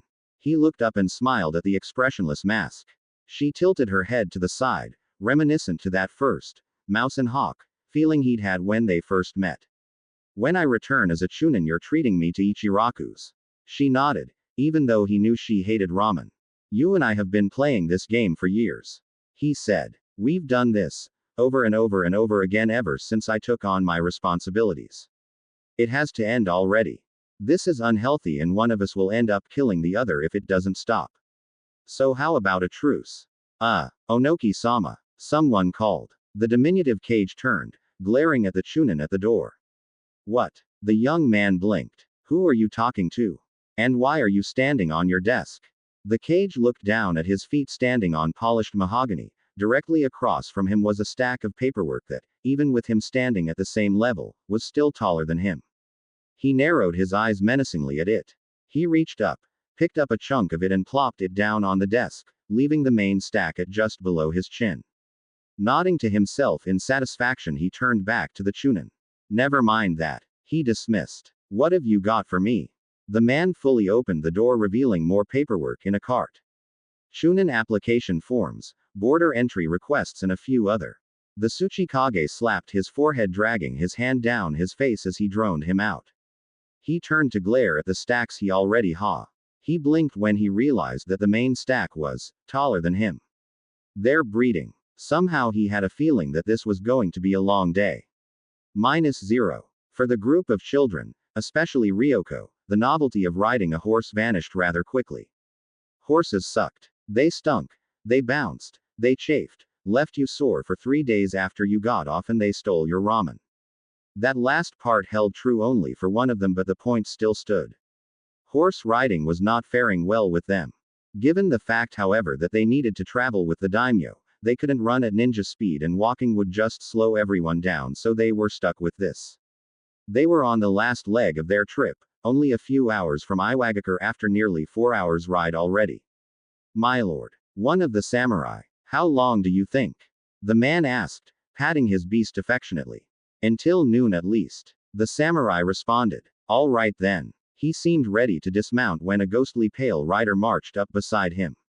That wouldn't be wise, Orochimaru commented. We're already here. Every second we delay is a second longer for word to reach Onoki, are more likely the Anbu and Chunin patrols that can converge around our position for a swift attack.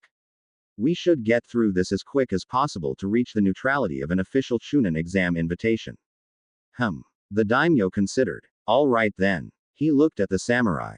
It's noon now. Let's keep moving. The man blinked, evidently not getting the joke. It's not noon, my lord. I am Kodo. When I say it's noon, it's noon. Now let's move. The horses trotted forward. The teenagers groaned miserably. I'm never getting on another horse again.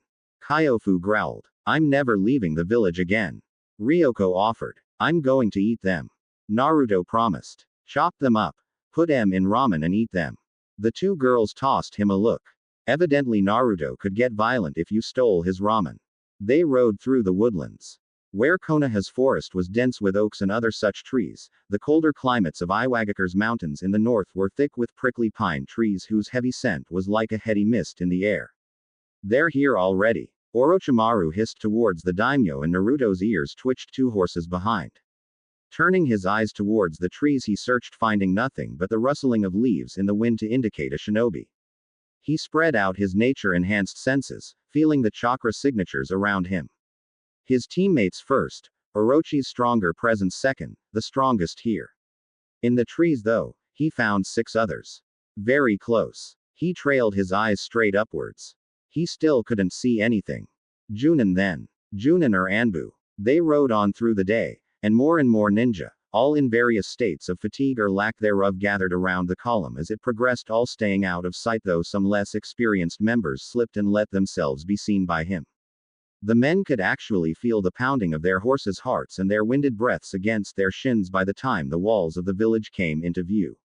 By that time Naruto could count 22 at their backs. And 100 more in front. -0. Come on. Hurry up, she demanded, pulling on his arm to help him get a grip and then running to the other side to help haul up the leg he was trying to hook up over the edge. We're cutting class, Kuro-chan.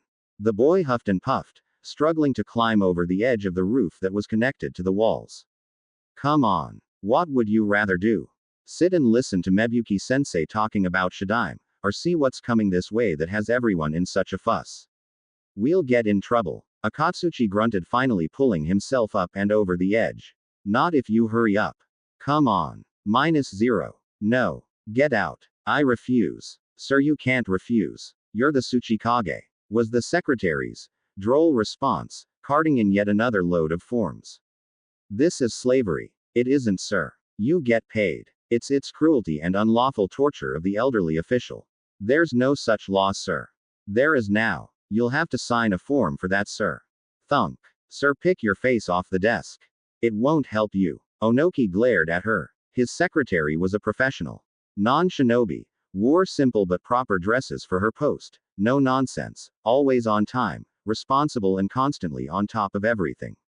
Especially him. He hated her. He would have fired her, but then he had the feeling his staff would just find someone worse. That's what they'd done for the last 74. They just got tougher and tougher and tougher and tougher. But those had all been ninja. He could always, ultimately order them to do something else. His staff had wised up. This was a goddamn civilian. Who was paid almost as much as his Anbu captain. Where the hell said money was coming from he had no idea. Otherwise he would have probably frozen the funds pending a full, lengthy and thorough investigation. So she was always on his case. He couldn't even sneak out. That's right. Somehow a 30-something, chubby civilian woman that stood at 5 foot nothing was able to stop a cage from sneaking out. How this worked he'd stopped trying to figure out 2 years ago. The door opened. Tsuchikage-sama. He almost blanched before he realized the young man had no papers on him. Yes, what help do you need? He asked, almost eagerly. The Chunin opened his mouth to speak but paused as a strange whisper caressed his ear. Save me. He looked around oddly before he remembered what he was here for. "Yes, sir. At the gates." "Yes." The pudge-nosed man nodded. "Who's at the gates?" The daimyo." Onoki blinked. Mikizu didn't say he was coming. He muttered aloud, hopping down from his chair and getting ready to march out of his office. "It's not our daimyo, sir." That made him pause. "Who then?" "Kumo. Kusa. The Chunin swallowed and was about to answer when. "Ryutenbin. Open your gates. This is not how you treat invited guests." -0. "Hey. They're calling Tsuchikage-sama, aren't they?" "Yeah." Kurotsuchi answered, holding herself up on crossed arms, resting just beneath her chest on the wall's railing, her feet dangling. Akatsuchi standing beside her on his tiptoes. -0. The Sanin pulled back his index and middle finger from the side of the daimyo's throat, the visible chakra receding from the pale tips. Was that really necessary? He asked. Best to declare our intentions for everyone to hear. Kodo answered, clearing his throat with some light coughs. Now they can't attack and allege something else so easily. Easy being the relative term here. The Sanin grinned. Anything starts to happen, I order you to get those children back towards the border. Orochimaru said nothing for a moment. Our duty would be to guard you. He said simply. Protecting the daimyo was the duty of all shinobi, no exceptions, not even genin. To hell with your duty. The man answered simply, you get that boy back across the border. Revenge in 10 years when he's older and can take out a third of their army is still revenge. Pretty obvious for you, wasn't it? He chuckled. You may as well have held up a sign. Speaking of which, I thought you would have changed some of that by now. I can't hold a jutsu on him from a distance strong enough to fool Onoki. Might as well just let him and everyone else find out up front as opposed to hiding it and having them find out later with an outrage. The fire that burns slowly, lasts longer but spreads the least.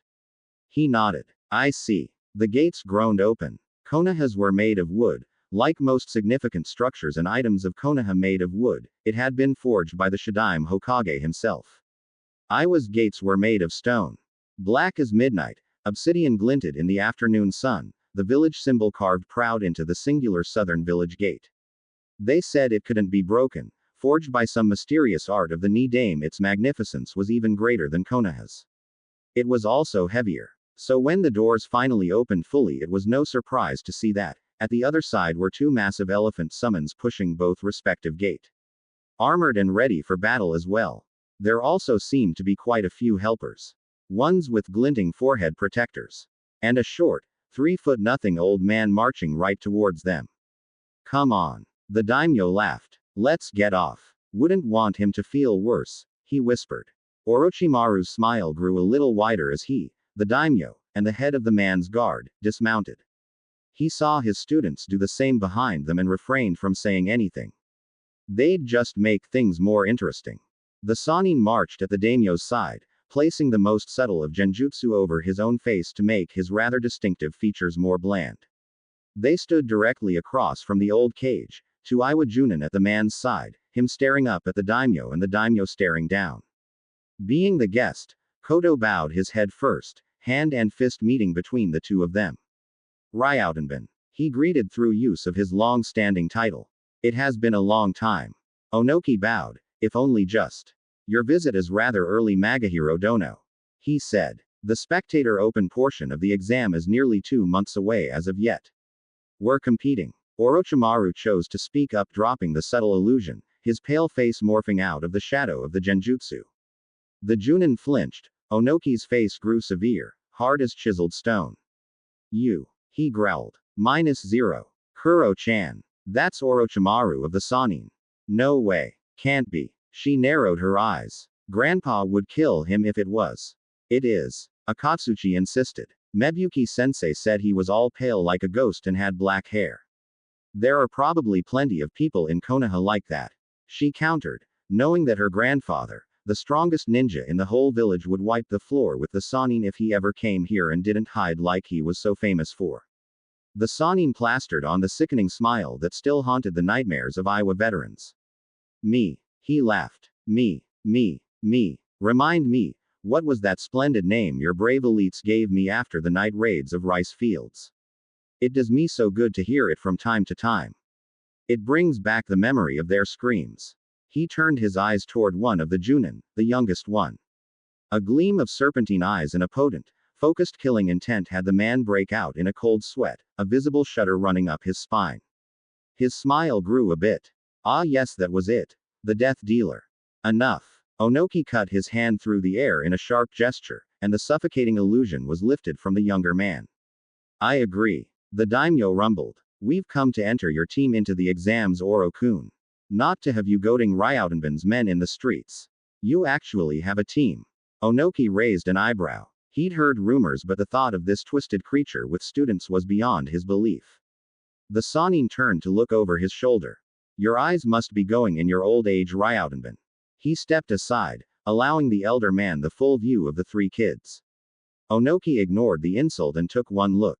Then he froze, his face contorted in a seething fury. Naruto felt the killing intent slam into him like a physical blow. He was almost caught off guard by it. Though there had been some hostility when they first met in his own time, it was a bucket of water compared to this ocean that was leveled out before him. Then he remembered that it had only been 7 years or so since the end of the war. It had been 16 by the time he met the man the first time. 16 years is time enough for tempers to cool and memories to dull. 7, evidently, was a whole different story. Onoki took one step forward and Orochimaru was there, blocking his path and his line of sight again, smiling glibly though his limbs were tensed for an attack. You. The words were such a seething mass of loathing Orochimaru could almost feel the acid burning the back of the cage's throat. Me. He laughed again. -0. Holy crap, that was intense. Ryoko breathed a little easier as soon as the killing intent let up. What in the world happened there? Kyofu shuddered. That wasn't just some random prejudice. It couldn't have been. Naruto frowned, droning them out, already hearing the escalating voices between Onoki, Orochi and the daimyo, watching how the ninja around the gate tensed and the samurai at their backs did the same. It couldn't go like this. He didn't know Onoki well. But he knew Iwa ninja. He knew them, fought with them, bled with them and watched friends die beside them. Just like before the prejudice was here, it was just fresher in their minds. If he could overcome it before, he could overcome it now. But he couldn't just let this whole thing spiral out of control with Orochimaru goading the man into a conversation that would leave Onoki frothing at the mouth for a chance to kill them again. It couldn't go like this. Without any warning, he stepped forward and moved to march around the serpent. What are you doing? Ryoko hissed, moving to grab him before he darted out of her reach and peeked his body around Orochimaru's leg to look at Onoki, who was staring up at the two men. Instantly, in the most childlike voice he could muster, which was rather easy all things considered, he spoke clearly and loudly. Hi. He smiled. I'm Uzumaki Naruto. Wanna be friends? It was rather amazing to be standing at the cusp of a city, surrounded by more than 100 people, and yet have it so quiet one could hear a pin drop. -0. Hey, who's that kid? What did he say? Kurotsuchi asked. Don't know. He's smaller than us. Everyone's smaller than you. -0. Onoki swiveled his head around, giving him the most incredulous look anyone had ever seen on the man's face. You, what? He balked. Naruto stepped around Orochimaru's leg fully, standing nearly at eye level with the cage. Well, I'm friends with Tsurujiji and he's the Hokage. You're another kage too, so you wanna be friends too. He smiled the megawatt bright smile. Onoki's face still hadn't changed from that gobsmacked look, as though his brain was still trying to process the original query and just kept finding a hitch of logic or an error along the way. Finally he seemed to snap to his senses, features growing stern again, though the killing intent was far less than it had been before. No. Naruto frowned, pouting like a child. Why not? The daimyo nodded, chuckling. Yes. Why not Ryautenbun? He seems to be a good enough boy. The cage looked like he was about to curse the man out when he bit his tongue. We'll make the arrangements for your stay. Give us 1 hour. Then he turned and marched away. Orochimaru watched the small man leave before drawing his gaze down towards the top of Naruto's head. He hadn't said anything, but he knew the boy had just recognized the danger, and acted to manipulate with those words. Very curious. Huh. That's it. This was boring. Akatsuchi concluded, pulling himself back off the railing. What happened? Kurotsuchi growled. I didn't hear a thing. Come on. The bigger student insisted, plucking her off the railing. Sensei's gonna come out and find us. No, she's not, she's just gonna. Ahem. Both children paused, turning slowly to see the stern glare of their sensei. It was all Kuro-chan's idea. It was not. She bellowed. -0. Down below, marching through the gates, Onoki spoke softly to his two aides. Call back Han and Roshi. He whispered to one, who nodded before gesturing towards the other. Get them set up in the fourth manse. That's right beside the tower, sir. He said, somewhat alarmed. We reserve that for when Mikizu-sama arrives. If they're staying here for a month, I want to know how many times they breathe. Get them set up in the fourth manse. Mikizu-sama will understand the inconvenience should he arrive for the spectator portion of the exams. The aide nodded. -0. By the time they themselves were riding through the gates a few minutes later, Kodo could be heard speaking to the pale Sanin as well. If he was truly looking for an excuse, that little stunt you pulled could have been it. He said, it's best they feel they should keep their eyes on me as opposed to others who will draw their attention. The Sanin responded, yourself. The team turned around, blinking at the sight of a Kurigakure genin they didn't recognize. Well, two of them did. Naruto would remember that face anywhere, even if he didn't remember the name. Yeah, well, what's it to ya? Ryoko shrugged. We can take care of. Don't be rude. Kyofu interrupted somewhat sternly. As the eldest of the team, she was sort of adopting the role of disciplinarian, peacekeeper when Orochimaru wasn't around, it seemed. She bowed. I apologies. But we didn't catch your name. Kimimaro-kun. Another voice spoke, and the face of the person that walked up behind the pale ninja was one Naruto also recognized. The name jumped to his lips this time too. Haku. The dark-haired genin turned, features scrunching up in confusion when looking down at him. Do I know you? Naruto froze for a moment, stiffening as he realized just how massive a slip-up this was, especially with the way his teammates were looking at him. No. I just heard there was a pretty. Wait, was Haku a guy or a girl here? After Itachi anything was fair game. Genin from Kiri. Figured that kinda had to be you. He hoped to sweet God above Haku was a girl here or he might just have the earth swallow him. With an earth affinity he could probably bury himself easy enough. Haku laughed. That's very sweet of you. All little Naru-chan has a crush. Ryoko teased, reaching down to pinch his cheeks as he swatted her hand aside. They grow up so fast. Kyofu laughed. Not you too, Fu-chan. You're supposed to be the nice one. He whined. Ryoko stuffed him in a headlock. Oh, so I'm not nice. Does this seem nice? He shouted back, glad for the distraction the antics were providing. Haku giggled again and the burning question of male or female was still branded in Naruto's skull. At any rate, both our teams should be going. She tapped Kimimaro on the shoulder. They're starting to do the listings to see who's present and who's not. Naruto stood up on his tiptoes to see a dozen Chunin had filed into one side of the warehouse and were checking teams off the list as they filed closer towards them. Looks like the Chunin exams had begun. Honestly have no idea what Kimimaro's age actually is. I suspect however that he was around 17 to 18 when he faced off against Lee and Gaara, so, -6 years he's right now around 11 to 12. Haku's age I placed around 15 to 16 in the anime, which would make her at this moment 9 to 10, but again I have no idea what their canon ages are, I'm merely going by appearances. It's been sitting on that table for well over a decade. Hardly touched or even glanced at. The last time he could remember opening it was the night the Third War had been declared and all forces were marching on Konoha. Since then, he probably hadn't touched the damn thing. 1 week after the arrival of Hino Kuni's daimyo and it was nearing empty. Magahiro Koto was the very last person he expected to arrive here. Even the monkey Hiruzen would have been less of a surprise. The villages, lesser and greater, held a balance of power between the daimyo and the cage. In Iwa, he technically held more power than the daimyo, Maikizu. Iwa's rough mountain terrain did not make for good farmland or massive populations of people. So his ninja, despite still being outnumbered by the daimyo's men, could, according to calculations and scenarios, deal with the daimyo's armies with strength to spare. Suna was the same, and now it seemed the daimyo of the deserts was taking steps to remedy that by hiring out other villages as opposed to his own, hoping to weaken the Yondaime Cage's power base enough for them to be on equal footing. He had his eyes on that to see how it would play out, and he had no doubt Maikizu did as well. The Kiri ninja however were particularly reliant on their daimyo. The man controlled the navy. Which meant he controlled all import, export, border control and communications within the islands. Kumo and Konoha were the only villages that were truly standing on even ground with their respective daimyo. For that reason more than anything else, the daimyo of these two nations were very well guarded and cared for.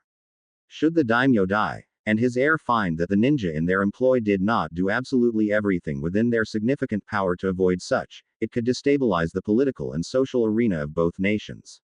Sarutobi coming here, while surprising, would have made some sense. He could observe the Chunin exams and make sure nothing happened to the genin involved. Moreover, the man could protect himself from any shinobi in the village, even him. Koto could not. Neither could his samurai. If Onoki truly wanted them dead, he could have it done in an eye blink. Orochimaru was powerful, but he was not an omnipotent force able to survive every ninja in an entire village bearing down on him. He knew this. But worse than that, his men knew this. Now, not only did he have to keep his eye on the man, he also had to keep himself and keep his own shinobi calm. They knew their orders, but this was a lit torch in a powder keg. One stray ember was all that would be needed to make the whole thing go to hell. One drunken brawl, one stray suggestion from one idiot to another could spark the fourth war. Or worse, a deliberate measure. Iwa and Kumo were united, only in so much as the fact that they hated Konoha more than each other. With Kumo's rapid military expansion and the fact that they were reported to hold a very powerful Jinchuriki, they might just be looking to flex some of their muscle. What better way to do it than have this thing blow up under Iwa's nose, have them take the brunt of the blame and the stigma that the neutrality of the Chunin exam, established nearly a decade ago, was first broken by them. Even by shinobi standards, the deception would stick enough to hurt them. Clients didn't trust in people who were known for violating agreements. With the lack of adequate guards the man himself had brought, the situation was only exacerbated. He had to order his ninja, many, if not all of whom had lost family and friends during the Third War, to both Hino Kuni's ninja and samurai, that not only did they have to leave them alone, but that they had to actively try to protect them. Needless to say, it was not sitting well, if at all. Konoha had dropped a bomb on his front door, all to nominate that little Namikaze spawn. Yes, Namikaze. Uzumaki Mai. He snorted. That was Namikaze Minato's son, or he was the daimyo's wife. His lips curled. He would never forget the face of the man that had slaughtered well over 300 men in a single night. It was a face he dreamed of slicing to ribbons. He'd celebrated for a month after he heard of his death. Everyone in the village did.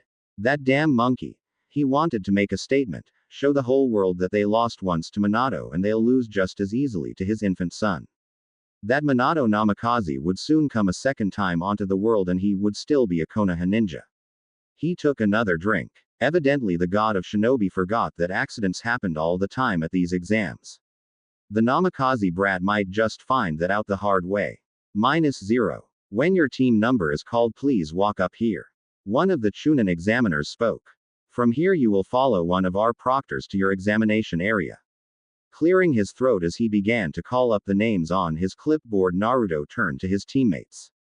What do you guys think is gonna happen? He scrunched up his nose in feigned ignorance. I heard they gave written tests before anything. Sometimes. Kyofu shook her head. But not all the time. I guess with so many teams here they believe a written test will be a waste of time since they don't have the proctors to look out for cheating, or the time to grade the exams quickly enough. My guess is they're heading straight for the phase that cuts down the teams down to half the number at least. Naruto nodded. It made sense. There were a lot of teams here. He'd spotted nearly 10 from Iwa, and 7 from Kumo. Beside Haku and that bone guy, he'd also spotted at least 2 more from Kiri, at least 1 from Suna, and another half dozen from the minor villages. And those were the only ones he was or could keep some semblance of track of. All in all, there were at least 100 genin here, maybe more. He couldn't blame them for wanting to cut down teams. What do you think the test is gonna be about though? Ryoko asked, crossing her arms. I've heard it can be anything from survival to capture flag missions, defend the target, or combat. It can be. The mocha-skinned girl answered. I think they just make it up a week before the exam or just recycle old ideas. No way to really guess till they tell you. Well, that sucks. The silver-haired pre-teen muttered. Think they'll rig it to get us kicked quick. It's a distinct possibility. That's one reason why Konoha never nominates teams for the exams here and Iwa never nominates teams for the exam there. The mistrust is too deep. No matter what the treaties say. Hey, it doesn't matter. Naruto grinned. We'll beat whatever they throw at us. Ryoko smirked. Kyofu ruffled his hair, to his slight irritation. It was minutes later that the Chunin's voice finally called them. Team 8 of Konohagakure no Sato under Orochimaru, no surname offered. Please step up. A slight hush fell over the crowd, the bulk of which were still Iwa genin. And, even though the teams had all been called in a similar fashion, they couldn't help but feel the target being painted on their backs as they marched up to the front of the room. The Chunin tossed them a carefully neutral look. Please follow one of our proctors. He said, and the children found another Chunin stepping forward to lead them out the back door. -0. It wasn't long after that they were transported, via shunshin, onto the peaks of a mountain. Now, Iwa had many mountains, but he highly doubted that many of them could have them looking down at bloody clouds. Holy hell. You will begin your exam here. The proctor stated crisply before pulling out a folder from under his arm and handed it to Kyofu. These are your targets. The purple-haired girl opened the folder curiously, her 2 teammates crowding around her with Naruto standing on his toes to get a proper look. It was a Kusagakure genin team. Each team, the proctor continued, will carry one of these. A coin was produced from his vest, one with the number 42 on its face with the other holding the leaf symbol. The coin will have a number and the respective village symbol. Each coin is unique. You must arrive with both your own coin and that of your targets to pass this portion of the exam. So this is a mock package mission combined with search and destroy? Kyofu asked. The proctor nodded. Also survival. You're half a day's climb from the village. You're expected to find your way down the mountain and return by the 4th day. Time to track your targets and return if you're capable. Be aware though, your targets are tracking another team and another team is tracking you. If your targets find their targets first and get back to the village, then there's no way to pass. Naruto muttered. To the Chunin's nod.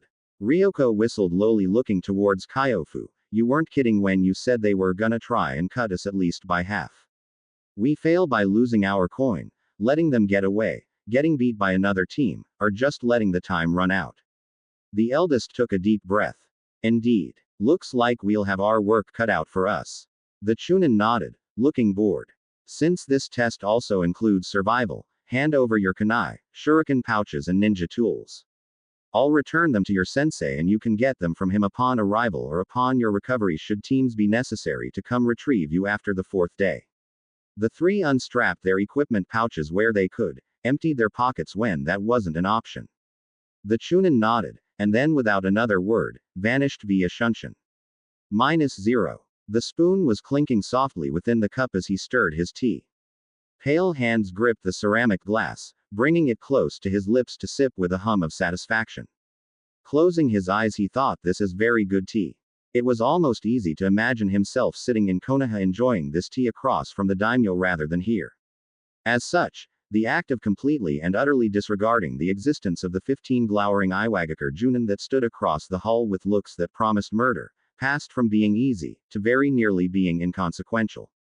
Indeed, were it not for the irritating fly that was their collective killing intent, he honestly might have forgotten they were there at all. The other Junin from other villages were giving him a rather wide berth to say the least, even the Sunanin. No one wanted to be at the center of this mess should it blow up.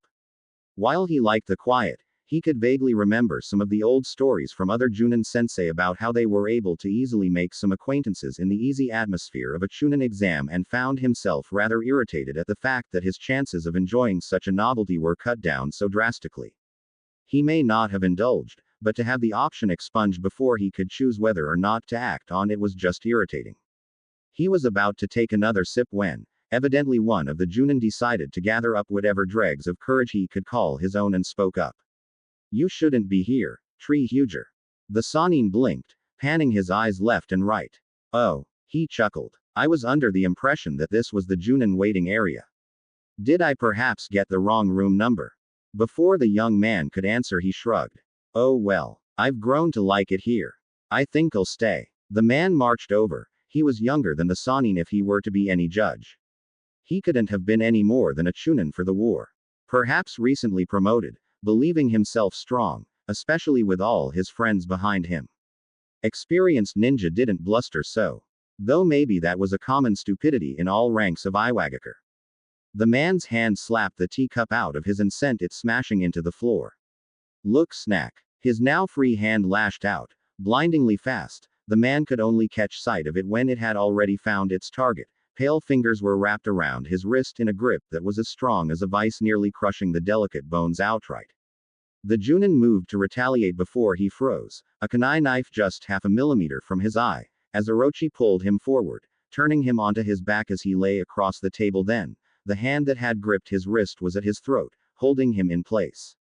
The knife was never wavered from its place just before the membrane of his eyeball. The serpent was suddenly surrounded by as many Junin as he could be, knives and swords poised to strike several vital areas. He kept his gaze on the younger man. Now look at what you've done. He chided with a tutting sound. You've gone and made everyone tense. Can't you see their concern for their students? Let him go, Snake. One of the kunoichi hissed. And you've also spilled my tea. He groused. It was very good. I'd offer some, but you went and wasted it. That was just rude. He grinned. What would your mother say if she saw such manners? A sword dug into his back. I said let him go. In the next second, 4 Anbu were in the room. What is the meaning of this? One of them hissed. Nothing. The serpent laughed, picking up the boy and tossing him towards one of the masked men, who hastily caught him as he stumbled. Merely giving a lesson in table etiquette. The Anbu and the Junin looked as though they were ready to push this when someone, a Kiri nin, stepped forward. His teeth were filed to a point beneath his lips and a massive sword was slung over his back. He stood a full head taller than most in the room. Your boy there decided to get uppity. He threw the first punch here. None of the Iowa Junin appreciated his interference. They'd been looking for any excuse. The Anbu nodded after a moment. Should this happen again, all involved will be confined to cells for the duration of the exam. This is your only warning. The Anbu waited for the Junin to return to their own corners before they eventually vanished. Orochimaru sat back down on the table. The Kiri nin chose to sit across from him. You're either brave or stupid for comin' here leaf. He muttered. The Sannin smirked. Perhaps. But more's the fool who paints a target on his back where once he had none.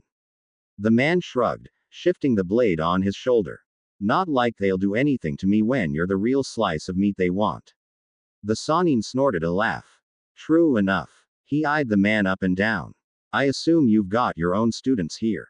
Hey. The best Kiri has to offer. They're strong enough to only be a two-man cell. Orochimaru raised an eyebrow, lacing his hands in front of his mouth as he leaned forward. Really? Rumor has it Kiris suffered some recent unrest. Could it perhaps be less a case of their strength and your village's lack of it? He chuckled as the man said nothing. Need to put on a show to give some reassurances, yes. At length, the swordsman snorted. If we were to go on believing rumors, Konoha's on its last legs with your Hokage dead, that kitsune biting off your faces and those clans of yours having no bloodlines in forever. Good thing we don't strive on rumors then. He chuckled. I do believe I recognize you from my bingo books. I recognize you. Orochimaru of Konohagakure. The so-called death dealer. You held the lines against Iwa with that teammate of yours before that Yondaime cut Iwa's balls and off. He grinned. You're just lucky your daimyo's navy was able to hold off the bulk of our forces at sea, otherwise. The Sannin smiled, paying no never mind to the implied threat. An apt description of Minato's effects on Iwa. He laughed quietly at how some of the other Iwa ninjas seethed where they stood. I pray you'll forgive my short memory though. The man seemed to take no offense as he grinned, blue lips peeling back to show off those pointed teeth. Hoshigake Kisame. The monster of Kiri. -0. I never liked shogi. Kodo muttered. You're good at it, Magahiro-sama. It's too stale. He continued. Too even as well. On the battlefield you are outnumbered, or you outnumber the enemy. No two armies have the exact numbers. No two encounters will be the same. Yes, Magahiro-sama. True innovation lies in the man that can defeat an army that is greater than his. True soldiers can turn the tide with a single act of courage. That never happens here. Yes, Magahiro-sama. The daimyo raised up his eyes in something akin to a glare. You've let me win 7 games. I order you to beat me at this next one. My lord, I have tried, but you are making stupid moves that would let you win in a dozen different ways. Now you will beat me at this next game. That is my order. You wouldn't wish to displease me, would you? The samurai looked like he was trying to decide whether or not he could have the earth swallow him whole at the moment. Kodo leaned back in his chair. The garden they sat in was large, and the dense foliage nearly hid the rear garden walls from view. Possibly all the better for ninja to sneak in or out should it be necessary. Then he flipped the board around, his pieces now with the servant and the servants now with him. Make the first move, he demanded, taking a sip of his tea. The man swallowed thickly, then he picked up his piece and moved it to a tile. He played the game and once more made deliberately stupid moves, his gaze boring into the man. On trembling fingers, the samurai picked up a piece and set it on the table. Check. Mate, my lord. The daimyo smirked, leaning forward. Now, that wasn't so bad. Was it? The man shook his head in a stiff set of jerks. They set up the board again and he gave the same order. Now they played a real game. The man hesitated often, but with every game his confidence grew as the daimyo praised him whenever he took a piece on the board. They were getting into their 4th real game, beginning to hit something of a stride when it happened. 3 shuriken raced out of the garden trees. The samurai who was currently winning their game dove forward with a startled shout of, my lord. pushing him to the ground and receiving one of the pointed stars lodged in his leg for his efforts. The samurai that were flanking the nearby doorway rushed forward, bellowing out the cry of an intruder, and already he could hear the angry shouts and the clanking footsteps of a dozen other armored men charging down the halls towards them. Kodo pushed himself up, and the armored man off of him, rolling in his robes, top knot disheveled. He managed to catch a shadow in the trees now. His guards whipped out chains with weights at the end. Shinobi were notoriously fast. The samurai had learned quickly that the best way to catch them was with chains at the weighted end to coil around limbs or even just trip up strides. This one tried to jump, dodging the swings as it landed on another tree looking to escape. Then it lost its footing and fell. Kodo raised an eyebrow. Ninja never lost their footing on bloody trees. Seconds later his men were pouncing on it, and Kodo dusted off his overturned seat, sat himself back down, reached for the still warm tea on the other table and waited. He looked to the man that had saved him, gripping at his bleeding leg where the star still stuck out of his calf, dripping onto the floor. "We'll get that tended to," he promised. The man hissed but nodded. It was a moment later his men dragged forward the assassin. Though perhaps miscreant would be the more apt term. "How old are you, girl?" he asked. Gold eyes glared beneath dark lashes. She didn't answer as she hissed and bared her teeth. Kodo stared at her with a grave neutrality. "Do you know that attacking the daimyo of any country is a crime punishable by summary execution?" One of his men drew a sword, brandishing the gleaming blade, and the girl seemed to lose some of her bluster. Kutu's stare stayed on her for a time before he jerked his head to another of his men. "See that my game partner is tended to. And call Ryoutenbin. He should be made aware of his lack of hospitality." He took a sip of his tea. "Disarm her." Weapons and pockets were stripped bare, ankles and hair checked, fingers pried her lips and teeth open even as she tried to bite down. They didn't disrobe the girl because he stopped them before they could go that far. Let go of one of her arms. They did so, every man staying close and ready. To everyone's immense surprise, the man turned in his seat, reached around for the board and table and then planted it between himself and the kneeling girl. "Pick up the pieces, set up the board," he ordered, and two of his men moved to do so. He took another sip of his tea. "I never liked the game much. Do you play often?" he asked with simple ease as his servants began to set up the board. -0. The mountain rocks were sharp. If they didn't know how to stick to things with chakra, keeping their hands and feet from sliding precariously on these ledges, their hands and feet would have long since been sliced open. The terrain was rough, and the air was thin. They were tiring a bit faster than they were accustomed. But that held true for all teams. They'd had to wait till almost sunset to determine where to go. The last thing they wanted was to climb down, only to realize they'd been climbing down the opposite side. Kyofu had suggested waiting until nightfall to see if they could tell where the village was by the glow of civilization lights. And they could, luckily. They'd all gotten some sleep earlier and were now trekking through the mountain with nothing more than moonlight to guide them, following the glow of the village before they eventually broke the cloud cover. They were also noticing a great many campfires from their perch from on high. The teams must have come down earlier. Kyofu assessed. They've gotten quite a head start. "We'll catch up now," Naruto asserted. Ryoko agreed. "They sleep, we move.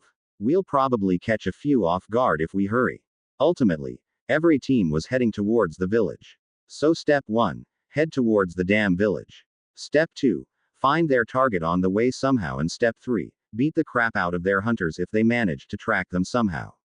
Simple and really their only option. They couldn't exactly comb across the whole mountain in 4 days. It was late, more likely than not approaching dawn by the time they decided to make camp. Ryoko hunted their meal, a mountain goat. Naruto volunteered to take the first watch. Without any ninja tools on them, they couldn't lay down a perimeter with traps. They were left with the simple tired, tested and true, shifts system. Once his teammates were settled in for what was left of the night, the blonde quietly formed a seal. "Kujbunshin no jutsu," he whispered. 10 clones were arrayed before him, kneeling down as they huddled close. "Go on and try to find M," he whispered. "Split up." The clones nodded and each took off down the slopes with additional grins. It had been a while. -0. Onoki all but knocked the door off its railings when he slammed it open. His eyes were wide and worried, contrasting sharply with the thunderous expression his face bore. Ryautenbin. Kodo greeted, still sipping at his tea. The pieces hadn't been moved at all since he'd moved his piece. Don't be so loud. The girl is trying to think of an opening move. He said. Grandfa. Tsuchikage-sama. She whimpered, wincing as one of the samurai held her down more firmly as she squirmed. Onoki took one look at the girl and at the men holding her before he brusquely demanded, let go of her. Now. The men hesitated, looking to their lord in askance. Our host has made a demand. Kodo intoned, drinking his tea. Respect it. They let go. The girl rubbed at her shoulder but seemed otherwise unharmed. She turned towards her grandfather and opened her mouth to speak before he held up a hand. We will have words about this later. He said, and with a wave of his hand an Anbu was at the girl's side, shimmering into existence before they were both gone in a wisp of smoke, leaving the sandame with the daimyo. The younger man blew at his tea, cooling it before he spoke. You've been standing around for well over an hour. He said towards his men. Go. Get some rest. You've earned it. The men hesitated, but slowly began to file out of the gardens, leaving their lord alone with the enemy commander in dusk's twilight. Do you play often? He inquired. Onoki bowed stiffly, working his jaw as he tried to pull the words free of his throat. On behalf of Iwagakure, I must offer my most sincere. Ryautenbin. The man interrupted firmly, keeping his eyes on the board as he spread his hands out in a welcoming gesture. Play a game with me. You're not responsible for children acting foolish. The small man's jaw was tense. And anyone with the mind to look could have seen his teeth grinding together before he bowed stiffly and marched forward, taking a seat across from him. He set his piece down on the tile with a sharp crack.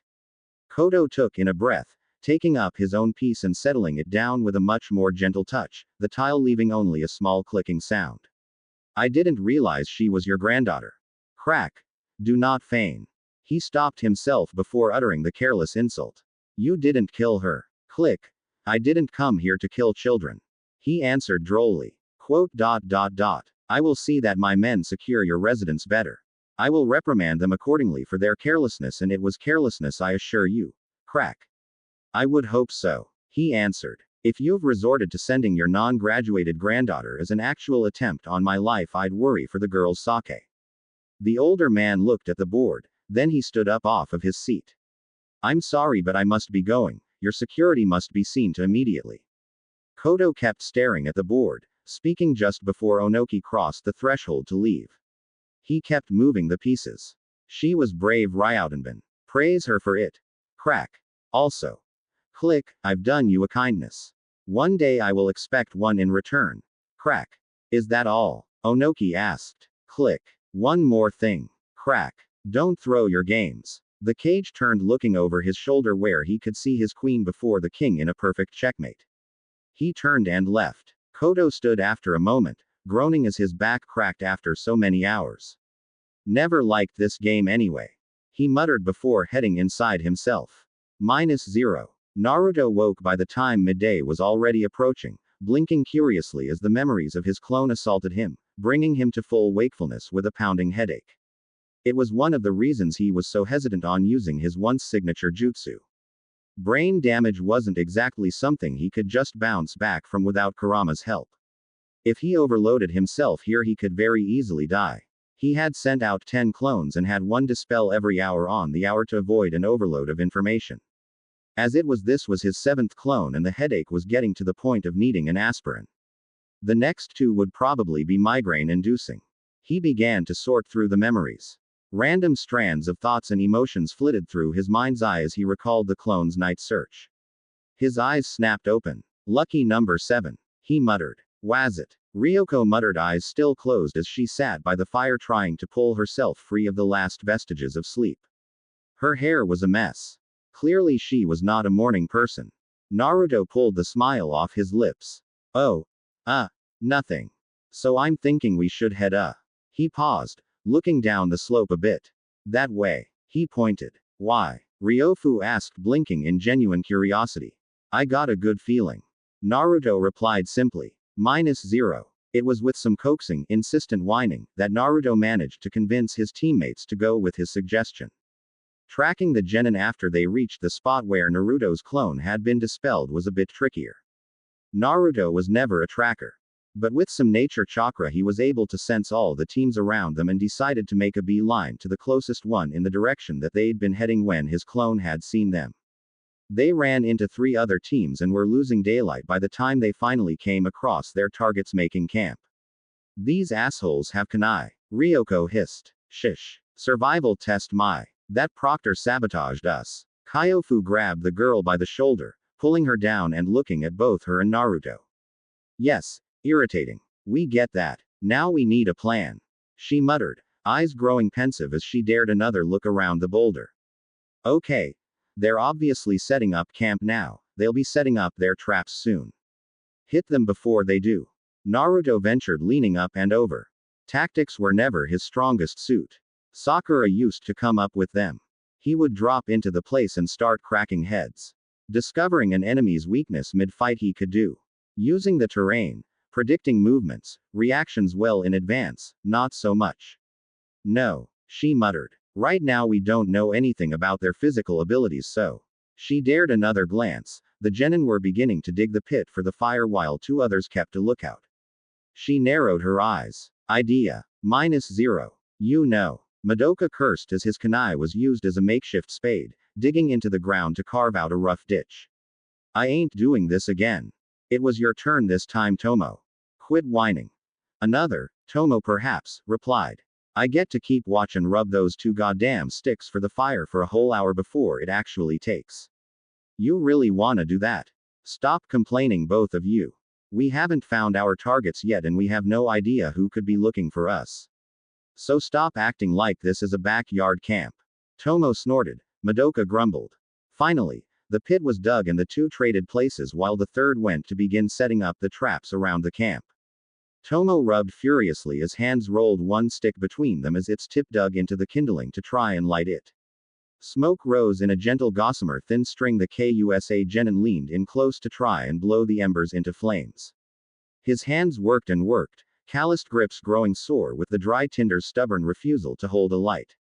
Come on, he growled, leaning in to blow once more.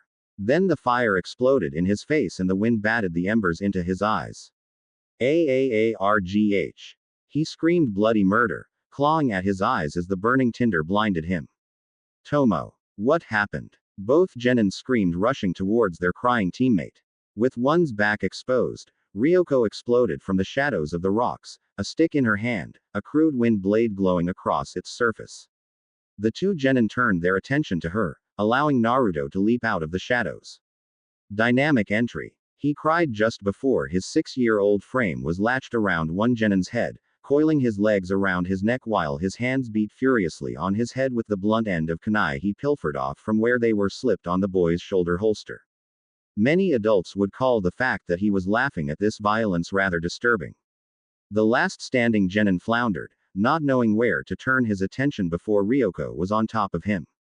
He brought his kunai to bear, only for the wind blade to slice them cleanly, leaving the confused boy with nothing but the hilts before that same stick, with the chakra-enhanced blade, now absent, breaking over his head. The girl grabbed him by the hair, bringing his face down on her knee as he reeled. Then she punched him once, grabbing him by the collar before he could fall, and punched him 2 more times for good measure before she ripped his shuriken pouch off his leg and let him hit the ground.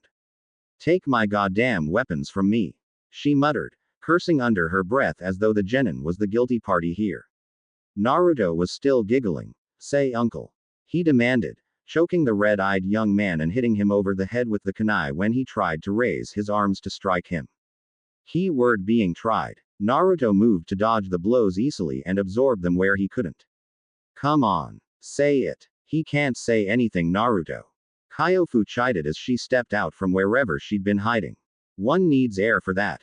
The genin fell to his knees and Naruto finally relented in his grip, springing off his target, leaving the Konoha team standing amongst 3 pitifully groaning enemies. Kyofu marched up to the one best suited to speak at the moment. Seeing as how one was crying with burnt eyes and the other was most likely sporting a concussion, or skull fractures.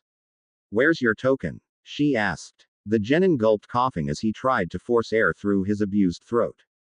Totomo has it. The purple-haired girl looked to the one with the burnt-out eyes. I'll get it, Naruto offered, marching forward and looking through the pockets.